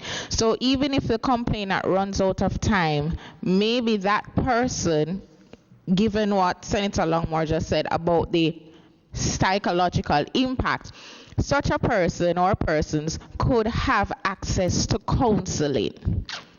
So once you have been a victim of sexual harassment, unfortunately you have run out of time to bring your complaint to the tribunal, you could still access counseling to help take you through the trauma that you experienced. Senator Binns, and then I'll come back to Senator Thanks, Longmore. Chairman. Chairman, I really have a lot of sympathy for Senator Longmore's situation because, you know, I recall when I was working at a government entity that deals with children, and we're talking about children who are impacted by violence. And I recall the story that was shared with one of the entities attending the meeting about this lady who she was actually, she's very, you know, she was in her 40s at the time, and a manager in an institution, but she had to do surgery, and in the surgery she kept calling a name, a particular name. The doctors were a little perplexed because she was, you know, what's the word, anesthesia, she was under anesthesia. She was right, under anesthesia. And after the process, you know, the doctors engaged her, and she's like, what are you talking about? And they said, well, this is what happened during the process. And then she started crying, and she started sharing that when she was a child, this is what happened to her. We're talking about 30 years later. And she clearly, for survival reasons, just suppressed it. And in her subconscious state, it resurfaced, and she now had to deal with it after 30 years. And I share that because it reminded, when I hear the passion of Senator Longmore, it reminded me of that story and this lady whose life was really turned into, I mean, a turmoil now, because though she knew it happened, she never had to face it until now. And I think it is situations like that that Senator Longmore talks about. And Chair, I will not go to the ultimate extreme and say it should not be statute bar, or sorry, it should not be statute bar, that it should not be any limitation. But I believe that the 1 year is not enough in this situation. I believe that we have to find a middle ground. In civil law, we say 6 years generally. I don't know if we want to go with that because it is not a court matter per se. It is not. So I'm not even sure what is the time frame, but what I am sure of is that it just isn't supposed to be 1 year. It should not be 1 year. And I think, Chairman, it perhaps is something as an action item for the committee, once we're finished with our deliberation, with the hearing of the presentations for the committee, to seriously consider what would be a reasonable time frame in light of the particular case. Because as the learned doctor said, we say learned doctor, right? As the doctor said, oftentimes we suppress these things and something just brings it out many, many years later. And part of the it's not grieving, part of the healing process is to see that the accused is brought to justice, whatever justice is at the time. Thank you for that presentation. It will be noted. Chair. That's a matter we'll discuss. Just another example to add to that. Practically speaking, somebody who goes in, works in a particular workplace, and he experiences whatever harassment, etc., goes on, that does not, subsequently hears of persons coming in or otherwise getting and probably connecting the dots and realizing further down the road that they were actually victimized, and this person is continuing that activity. Sometimes it is only in that moment that they are spurred to act, which could be years later. But the pattern had been continuing. And it is the exposure and the action of this individual now that may spur others to come forward. So that is something. Now, in terms of consideration of the limit and such, and I understand the legalities of it, could it be that you have a time frame, but you have a special caveat, I guess, is that what you call it? I don't know the legal thing. A special caveat where if there is evidence to consider that there is no time limit. Because what I'm trying to get at is that someone who is smart enough or recognizes that they need to keep track of this, and this is part of our process as governance to educate the people as to their choices, that they know, because you also want to satisfy the judiciary side to it, right? That if they have the evidence, there's no time limit.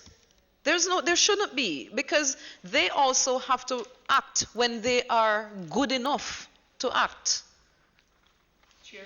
Thank you, Senator. Can you allow MP me? Daly? 1 second. I would like to remind all those persons who might be out there watching and are maybe trying to, or they're confused about the sexual harassment and other things, that what the sexual harassment law will be recourses in civil. Somebody raped you 5 years ago, 6 years ago, 10 years ago, and you were afraid to report it. It is a criminal act and there's no limitation. Some people might not even believe that they can still come forward to the police. I'm just saying, it's our people, it's a society, because there's no public education. There are so many young people, young men, young women, who have been raped 15, 24, 5 years ago, and they feel a long time now, I can't even report it now. The sexual harassment bill, and I'm trying to be practical. Somebody comes into your workplace each morning and says, your breasts look nice, and you tell the person you don't like it. At lunchtime, they say they pinch on your bottom. The girl, the woman. She tell the boss what is happening, and she said to the man, I don't like it. He comes tomorrow, boy, that pants tight, and you look blessed, and you say you don't like it. That's harassment. It makes the woman uncomfortable. There's a definition for harassment, and that ought to be reported. But in trying to save her job, she keeps this harassment within her. She goes home, she tells nobody. She's stressed over it, because every day I go to work, this damn man is telling me, oh, my bottom look good, I know my this, and my pants tight, I know blessed I am, how endowed I am. And she doesn't like it, but afraid. What is it? We want to make sure that these people can come forward, and there's recourse in this bill. We might not cover everything, but they can have recourse through this piece of legislation that we intend to pass. I agree with Senator Longmore. The trauma of the situation depends on the type of the situation. It might take an individual more time to recover. And while it cannot be statute barred, there has to be some flexibility with time. And I am proposing that 2 years within which someone can come forward and make a report. That's my recommendation to the committee. Thank you, Mr. Daly. Danny, Mr. Roberts, if you may want to make a comment. Yes, thank you very much, Madam Chair. Let me begin by saying, as I understand it, the law is not intended for criminal purposes. It covers both tort law and civil wrong. So that persons can be compensated for the psychological damage caused from an act. And in fact, so far the highest award I've seen is $168 million US at a hospital somewhere, I think in Philadelphia. Yes. The second point that I would make, and I agree with Senator Longmore, sometimes the most deeply psychological effects of sexual harassment is in seemingly innocuous activities. That has the most traumatic effect. And so the person is caught between whether they should report it because then it just kind of seeming frivolous, or whether they should be bold and say what it is. And that is a struggle, a contradiction that certainly will take years in some cases to play out. So that certainly has to be a consideration. In many cases, sexual harassment hinges around he says, she says. There's no evidence, and so the credibility of the witness is what the thing will turn on. I make that point to respond to something Senator Gill said, because in many, the mechanism for resolving sexual harassment cases begins in the informal sphere. And so, the first instance, let us see if we can get it settled informally. And if we are unable to do that, then you move to the formal setting. The question of a special division or a tribunal, my understanding that the Ministry of Labor had a difficulty with it because it would not fit within an industrial dispute within the meaning of the law. Which means that if that was to be satisfied, then certainly a special division of the tribunal could be established. And I repeat a point I made earlier, that it is essential for us to bring to bear some common terminologies used throughout several pieces of legislation to have them compatible, if you like, with the same meaning. So we can't have a definition for worker in the LRID, which is distinct from, yes, okay. Senator Gill, I have to get some legal advice as to whether, I know vexatious behavior can lead to false claim, but I would not want to dismiss certainly what has been a common practice in legal terminology, the use of the term false, frivolous, and vexatious. I don't think that they obviously seem to be more than interchangeable terminologies, and therefore would seem to have some further meaning beyond what is false. But I'd have to be guided by that. Yes, and I should that, yes. Right. So I'll take that under advisement, certainly. I accept your title for the bill. Right? Prevention and protection. Yeah. Because the essence of what I have said is that it has to, it can't,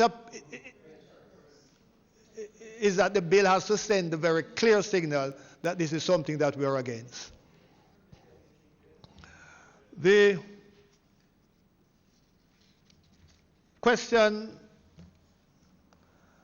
Member Daly, about the public education is good, but we really can't stop there, because much of what we have adopted as cultural stereotypes has, what studies have shown, developed as a post-traumatic syndrome, the result of both slavery and colonialism. And to be able to address that, we have to decolonize our education system. We have to start in the primary school, in early childhood education, because we, as frankly as a race, we have very low self-esteem. And therefore we have to train our people to be respectful of each other, to be respectful of themselves, and therefore to respect others. And these are the result of studies which have been done to show the effects, the post-traumatic effects of both slavery and colonialism on the psyche of our people. Precisely. And you can't address it without beginning with the education system. So certainly, so beyond the public education, we now need to move the thing, which reinforces the point that Minister Chuck made, that legislation cannot correct the problem, and never was intended to. Certainly,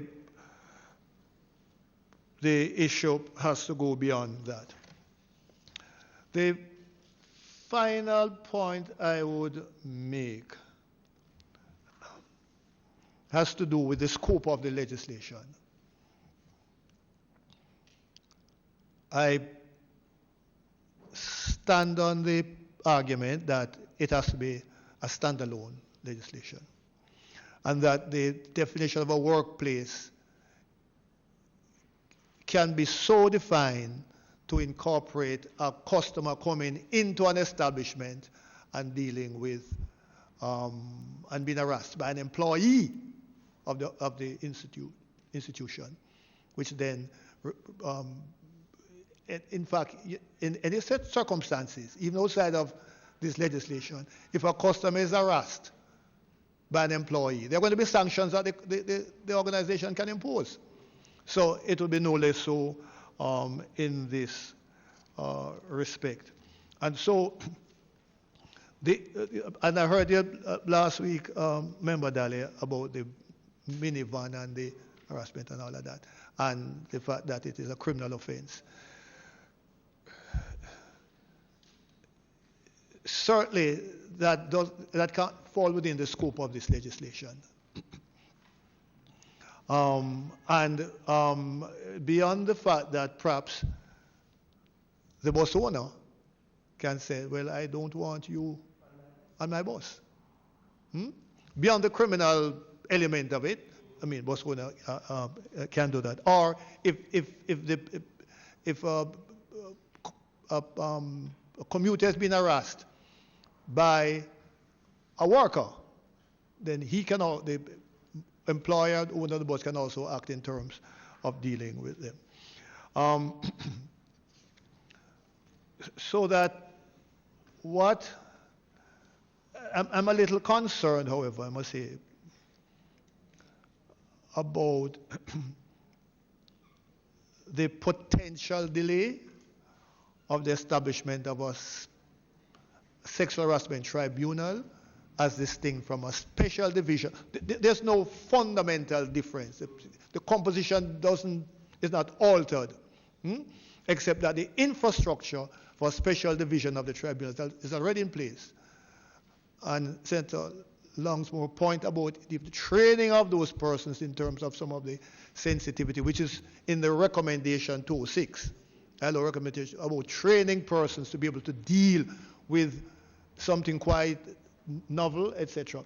I have had to deal with a number of sexual harassment cases in terms of arbitrating on it, and issues of judgment has to be a factor. I don't think that any aspect of our law which does not have to rely on some element of judgment and bias, prejudice. Judges have put them particular prejudice, which then bring to bear on the decisions and questions of judgment, etc. That can't be avoided by any means. So.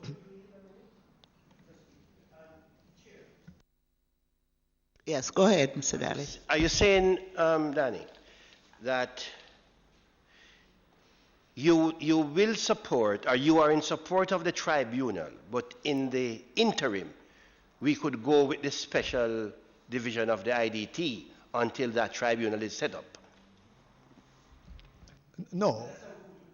Yeah, well, no, I wasn't even contemplating a special division of the tribunal, full stop. Not necessarily a new creation, which is going to take, if we are to go by our experience, years to come on stream, as have been evident from other legislations which have called for arbitration support. All right. A tribunal for this purpose, you might have to establish a structure with the supporting cast and all of that, right? That's what you have to do. A special division of a tribunal would be one consisting of an establishment of a division of a present tribunal, right? The concern I have with that, Danny, is that you might set something and then the plethora of complaints that come to that one particular special tribunal might be overburdened, create the overburden. And my preference is that if we are focusing deeply on this, then give it the resources that it deserves in setting up the tribunal for this particular purpose. Because it requires the weight and value that it deserves. That rather than you just go set up a special tribunal up at Ellesmere with a panel so defined that you might have to be sharing support cast. It needs a full complement and structure that is commensurate to the objectives of the legislation. Remember now, the scope of the legislation speaks to the employment situation, the institutions were taken into consideration, every institution that you might want to think of, schools and church and anywhere you go volunteer. And it also takes into consideration the dwelling house in terms of the rent and landlord situation. This tribunal, I can put it to you, is going to be facing a whole heap of complaints and a whole heap of investigation. Give it the value and support that it deserves. Thank you, Senator.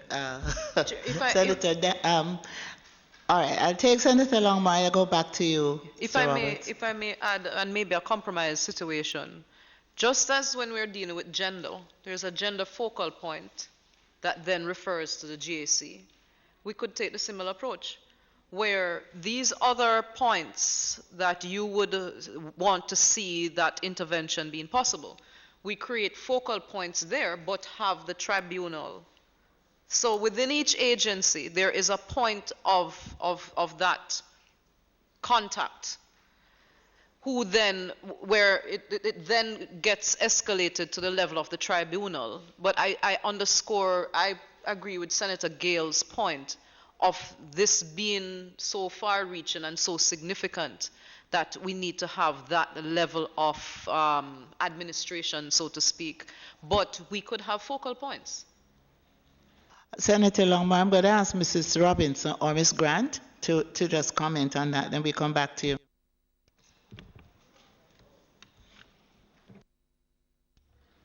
Okay. Points that you mentioned, there are existing. Are you saying separate? Yeah, for sexual harassment. Okay, so under this recommendation for the tribunal is that there are authorized field officers who would actually be the ones to do the investigation. So they would take the complaints and make the reports, comprehensive reports, and feed that to the persons who will sit on the tribunal. Is that sufficient? Yes.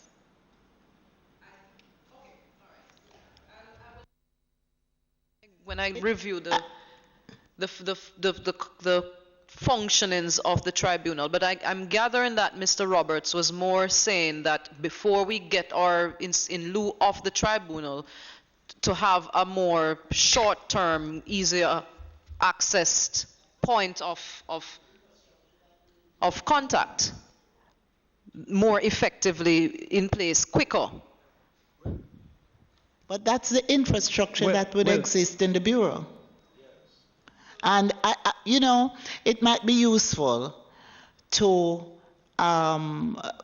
provide the committee with the detailed response from the Ministry of Labor and Social Security when it was considered for this to fall under the IDT. It'd be interesting to see the points that they raised, why it shouldn't.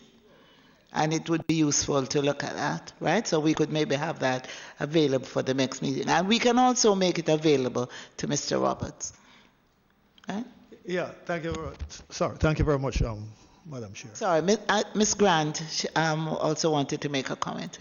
I just want to say, Chair, on the matter of frivolous and vexatious, that Clause 39, what Clause 39 currently provides for is really the heart of the matter that we're striking at. If the complaint is false, the complaint is false, and this is how it would be dealt with. There are other clauses that relate to frivolous or vexatious, and the tribunal is empowered in instances like those to treat with those complaints in a particular way. The complaint is either dismissed, or even before it escalates to the level of the tribunal, the investigative officer, the field officer, based on the complaint, once the complaint is not found to be frivolous or vexatious, then it will be investigated.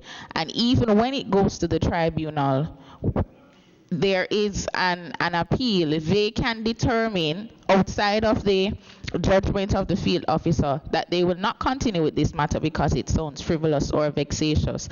And so given that, Chair, there really is no need then, as Senator Gale mentioned, the subjectivity that is also involved, and given that the bill provides for the tribunal to treat with it when it comes to their attention right there then is no need to carry it further into a Clause 39.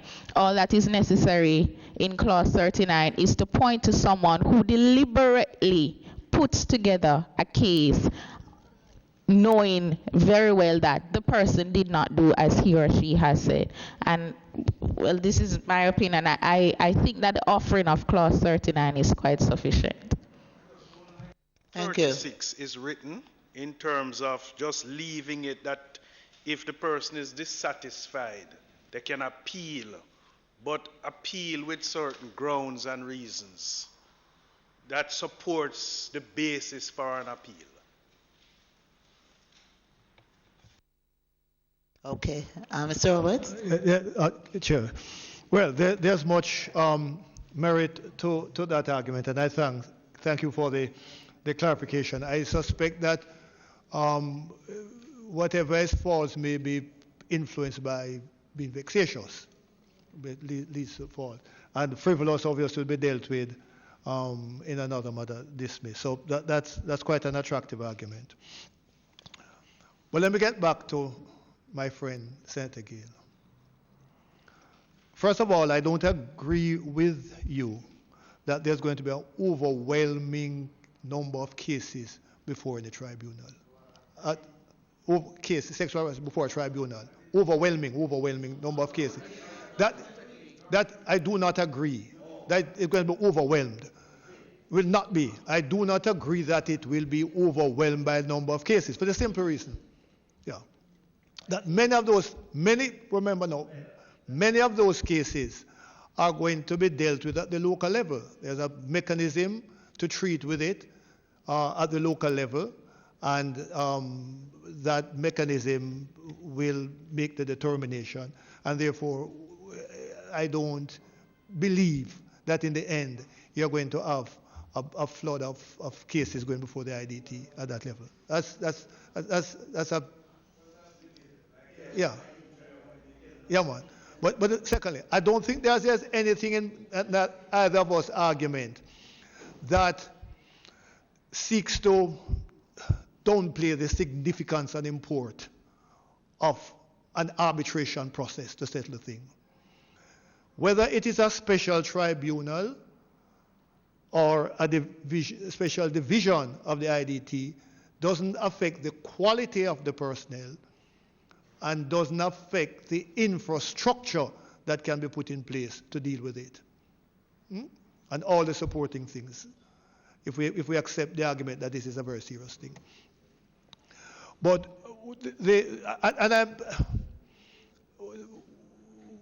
what I'm mindful and guarded against, again, experientially, is if I'm to support your point, Senator Gill, about the urgency in getting the process forward, and it may now coincide with a point Member Daly raised earlier, then we need to get this show on the road as quickly as possible.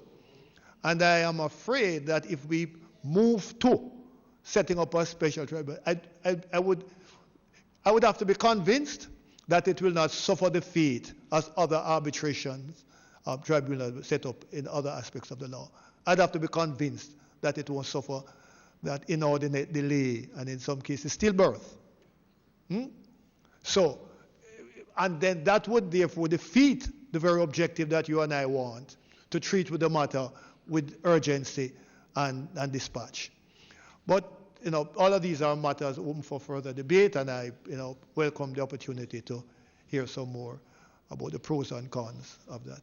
I want to thank you very much, Minister, for the opportunity, and so the members of the Joint Select Committee for us to be able to make our presentation on this very important and timely issue.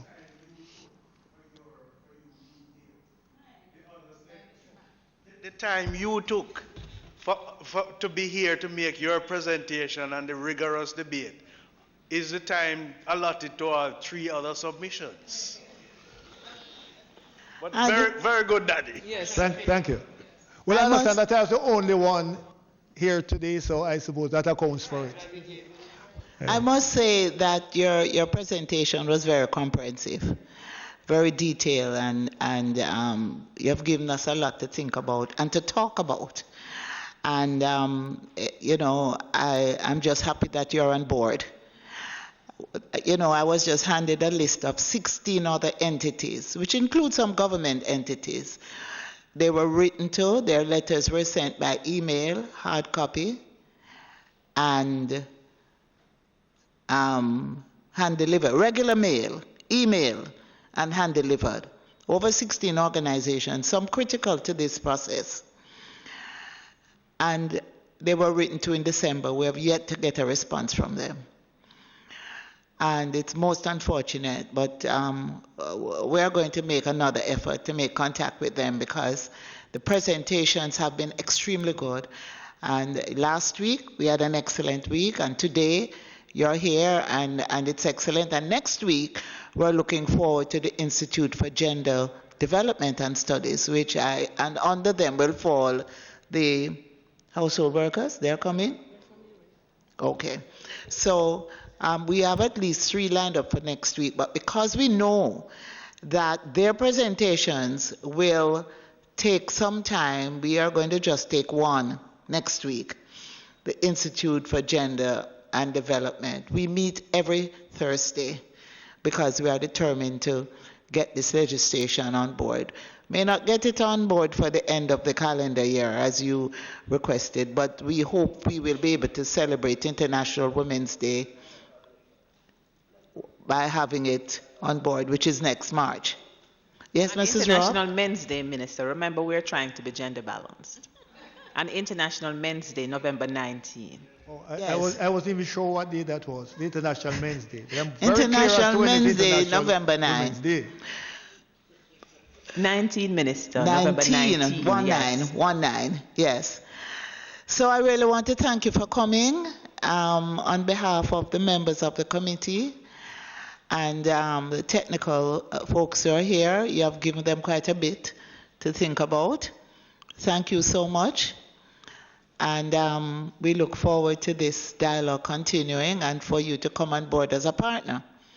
You're already a partner with the Bureau of Gender Affairs, so you're giving us good support. Thank you so much.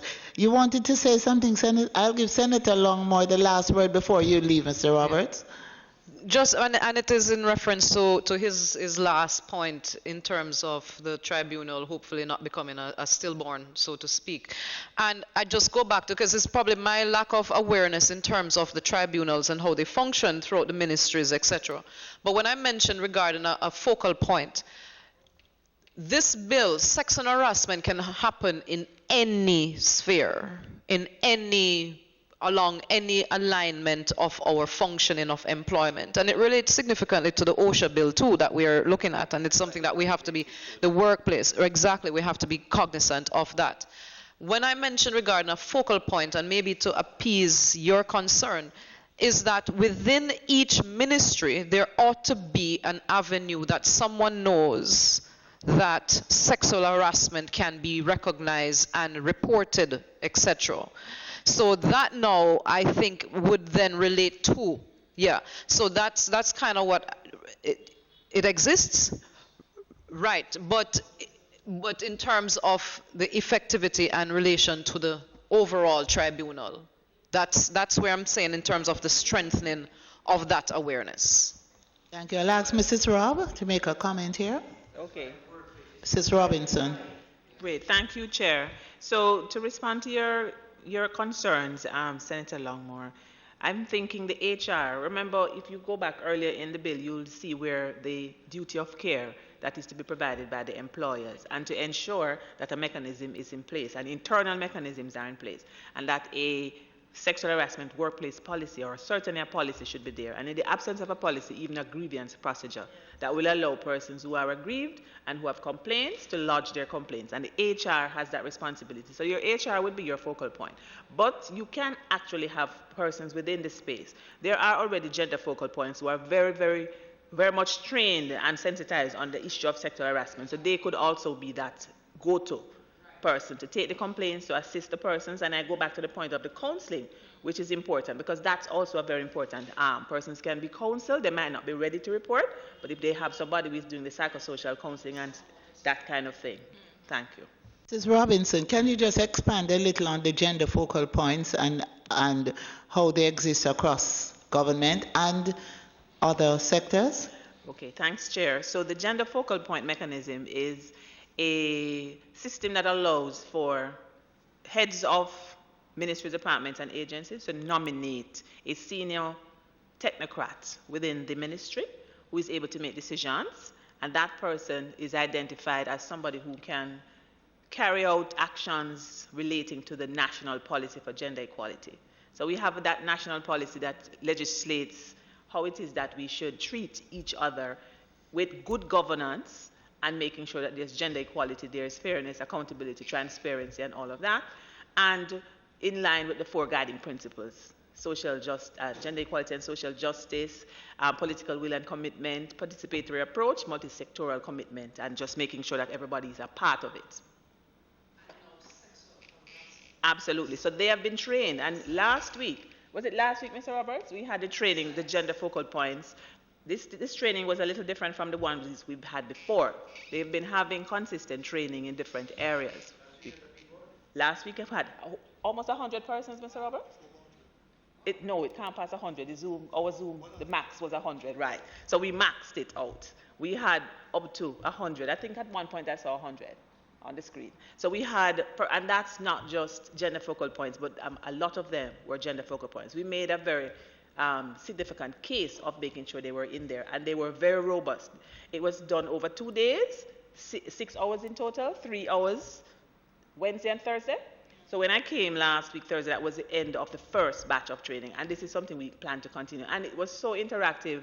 Mr. Roberts was in some cases out of breath, trying to explain to persons to explain to persons what it is that they wanted to know if they had a difficulty with something that was raised. And the slides were very comprehensive. You know how comprehensive he is. And so he went very deep and very broad. How were the participants recruited? How were they recruited?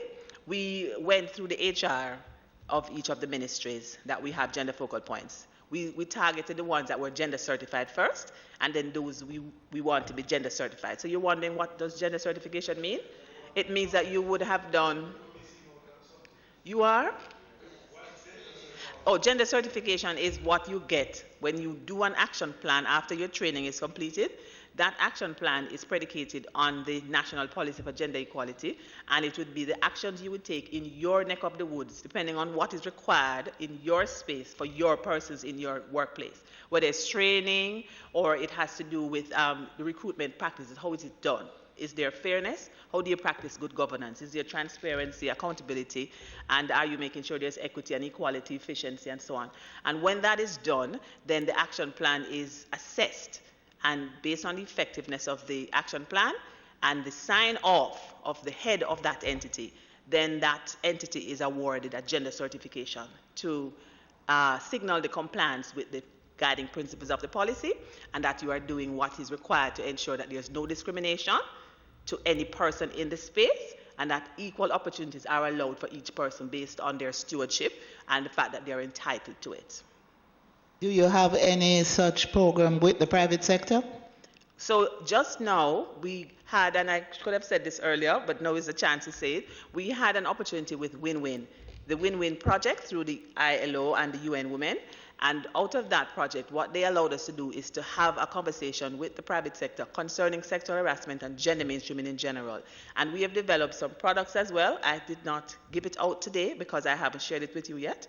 And so those particular instruments, there's animation, there's text content that will allow for persons to see actions and to understand why it is wrong to do it. It also covers bystander intervention as well as street harassment. So those animations show, and I was very happy about it because I remember last week, Senator Fraser-Binns talked about making sure that when we do the sensitization, persons understand that if there's already a piece of legislation in place, like the Sexual Offences Act, to pin it and twin it together so that they'll understand what is wrong, what is allowable, what is totally unacceptable, and how to make sure that everybody understands that we all have this responsibility. So it underscores the personal and professional responsibility and the whole thing of allowing everybody to do their part and to understand that we all have that responsibility to say no and to report. For example, the Senator Longmore talked about the length of time for reporting, and I do agree with that. There are times when years later some persons are not able to report. So the whole idea of the counseling and having that enabling environment that allows the person to know whenever you're ready, you can share, but the urgency of it is important based on the fact that it is considered as the time-sensitive nature of it, and so the idea is to work with persons. So once you have your statement or your policy in place and your HR is in place, persons are encouraged to report as quickly as possible and to get the support that they require. Just want to say, having heard that, to me that sounds like a best-kept secret that needs to get out there. I'm just thinking of it being a feature than in our collective bargaining arrangement to put on claims to submit to get organizations to be so certified. You're so right, Senator Gale. And that is why I asked, yes, that is why I asked Mrs. Robinson to expand on it and to underscore the fact that the Bureau is not promoting the work that they're doing. And it is really the best kept secret in town. So, Mrs. Robinson, you understand when I say that you're working but you're not promoting your work. So we have a program with the private sector, and we have a program with ministries, departments, and agencies.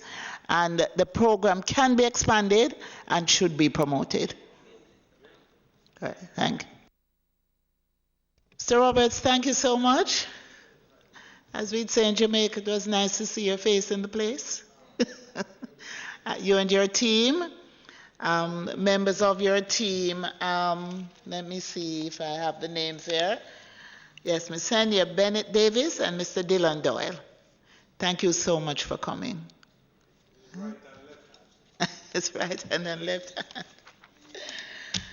All right, so we're going to continue with some housekeeping business. So we will, you know, you're free to leave.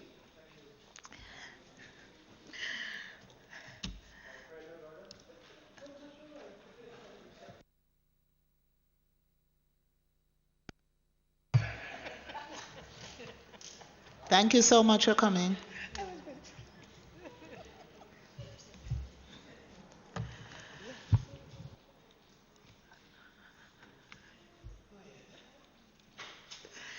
All right, so members, we have to, I just want to make a comment that the 16 organizations who have not responded at all.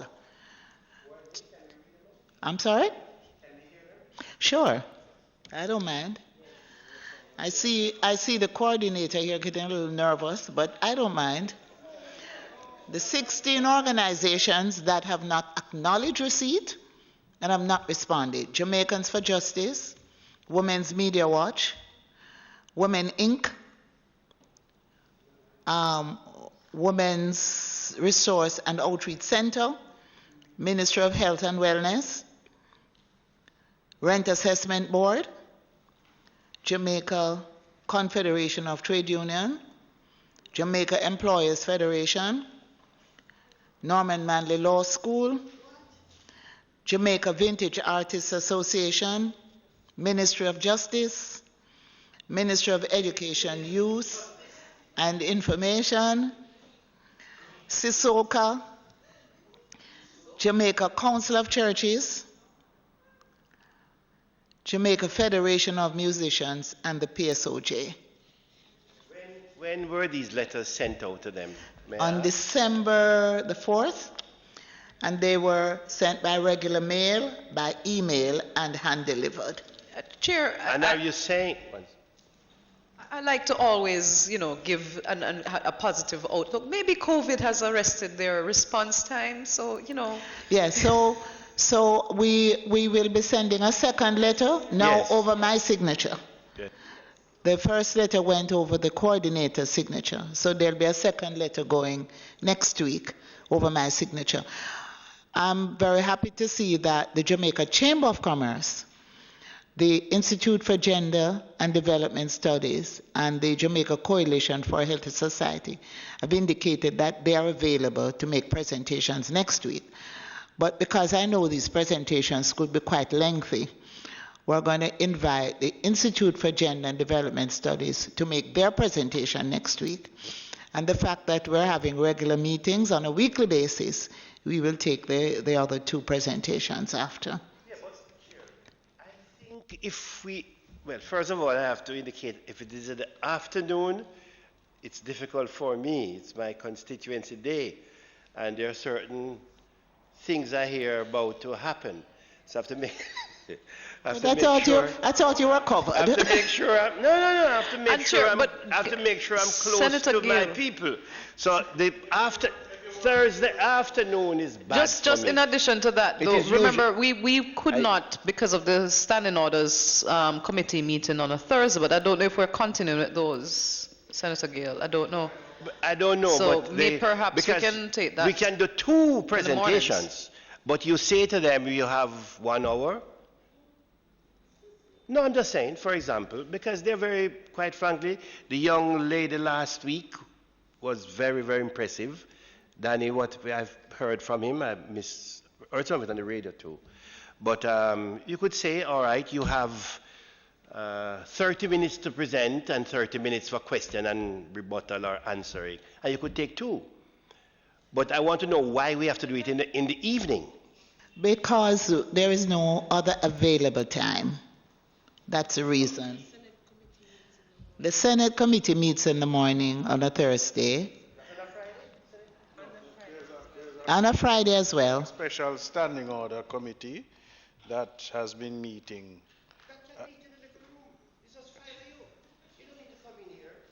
It's a lot of members, and they meet on a Thursday and a Friday. There are a number of members. You have at least. No, you have about and you have 5 to think about members on this Hansard. committee. You have to think about Hansard as well. I mean, I'm really sorry that we have to meet on a Thursday afternoon when you need a Thursday for your constituency day. But I've had to shift my constituency day to a Friday.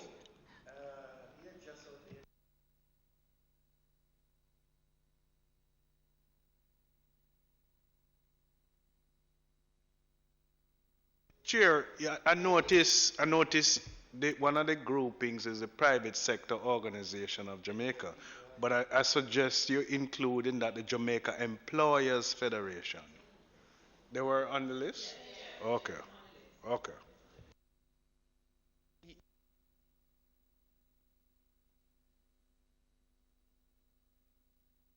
Letters were sent to the Jamaica Employers Federation, yes. 16 entities did not even acknowledge receipt of your letter?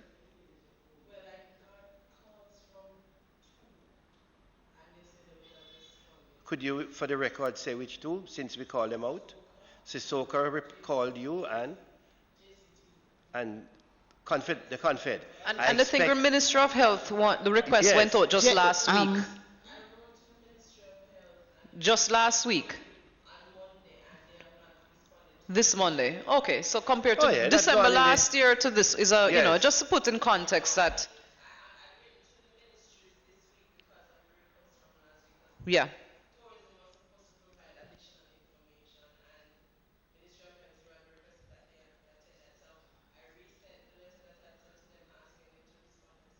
Okay. In other words, Ministry of Tourism came and made a presentation, but it was inadequate. And in fact, when we asked if they had a sexual harassment policy, they did not. And they should have come back to us. We have not heard from them, so we have written to them. And also a letter was sent to Ministry of Health. All the others were written in December.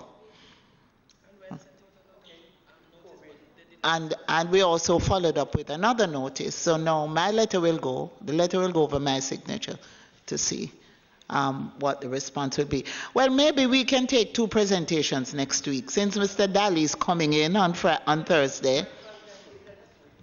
Or the fact that you have come in, Mr. Daly, you may want us going to the evening. Yes.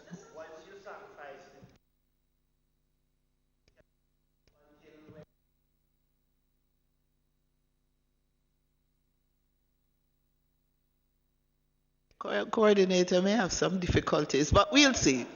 All right, but well, we can take 2 presentations next week. Yeah, we maybe could take Gender and Development Studies and the Jamaica Coalition for Healthy Society, because I think the Jamaica Chamber of Commerce presentation could also be lengthy. And Chair, if I may make a suggestion, because sometimes there's repetition in what is presented. Perhaps the previous, like whoever is supposed to present next, can be made available to them, the previous submissions? Yeah, so that there's no repetition. No, we can't do that. Oh, we have to allow them to. Okay. Yeah. Okay. Mm-hmm. Minister? And then you see, out of their presentations, we do the matrix. So we can, right? Minister. But. Sorry, Chair, I would love to know, if it is that the household workers have not yet presented, I think this is a good opportunity for them to do it on the heels of this one, because a lot was discussed in terms of the C190, which they're pushing for, and it's very short. Their presentation is very short. They have responded. We've just not been able to pin them down to a date. They were scheduled, I think, on 2 occasions, and it had to be postponed. So maybe you could follow up, because I'm anxious to get their presentation, right? Thank you. All right. Now, could I recommit the minutes? Did you have a chance to look at the minutes so we can? There's so many minutes we have to deal with. The one from last week you're talking about?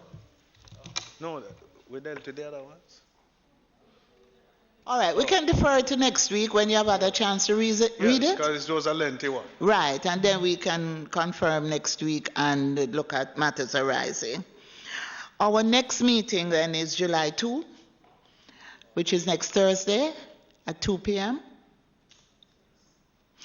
And since we're taking 2, you think we can manage all 3? Well, we can manage it if on the part of the members, they also manage their questions and their deliberations and Speak to Mr. Daly quietly.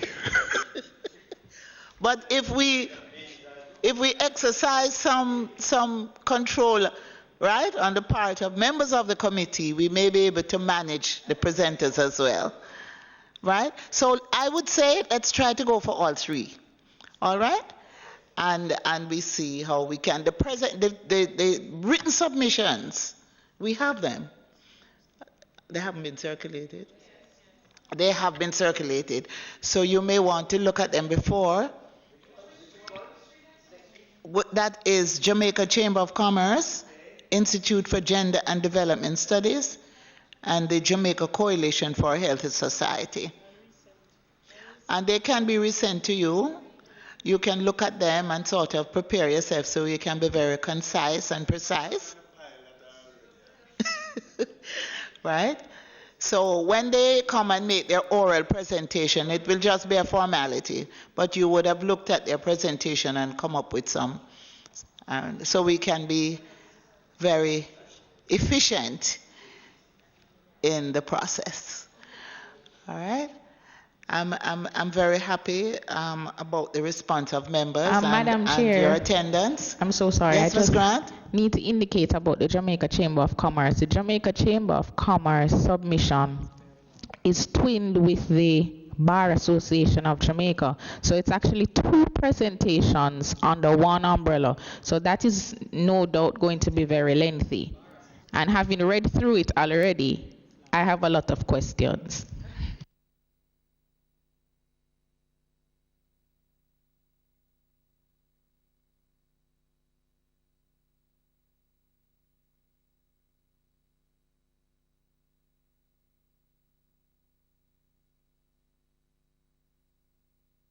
Understand, I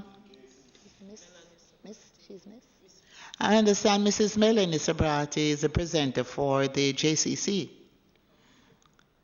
All right. Well, I'll leave the coordinator to work this out. If we have all three presentations and how we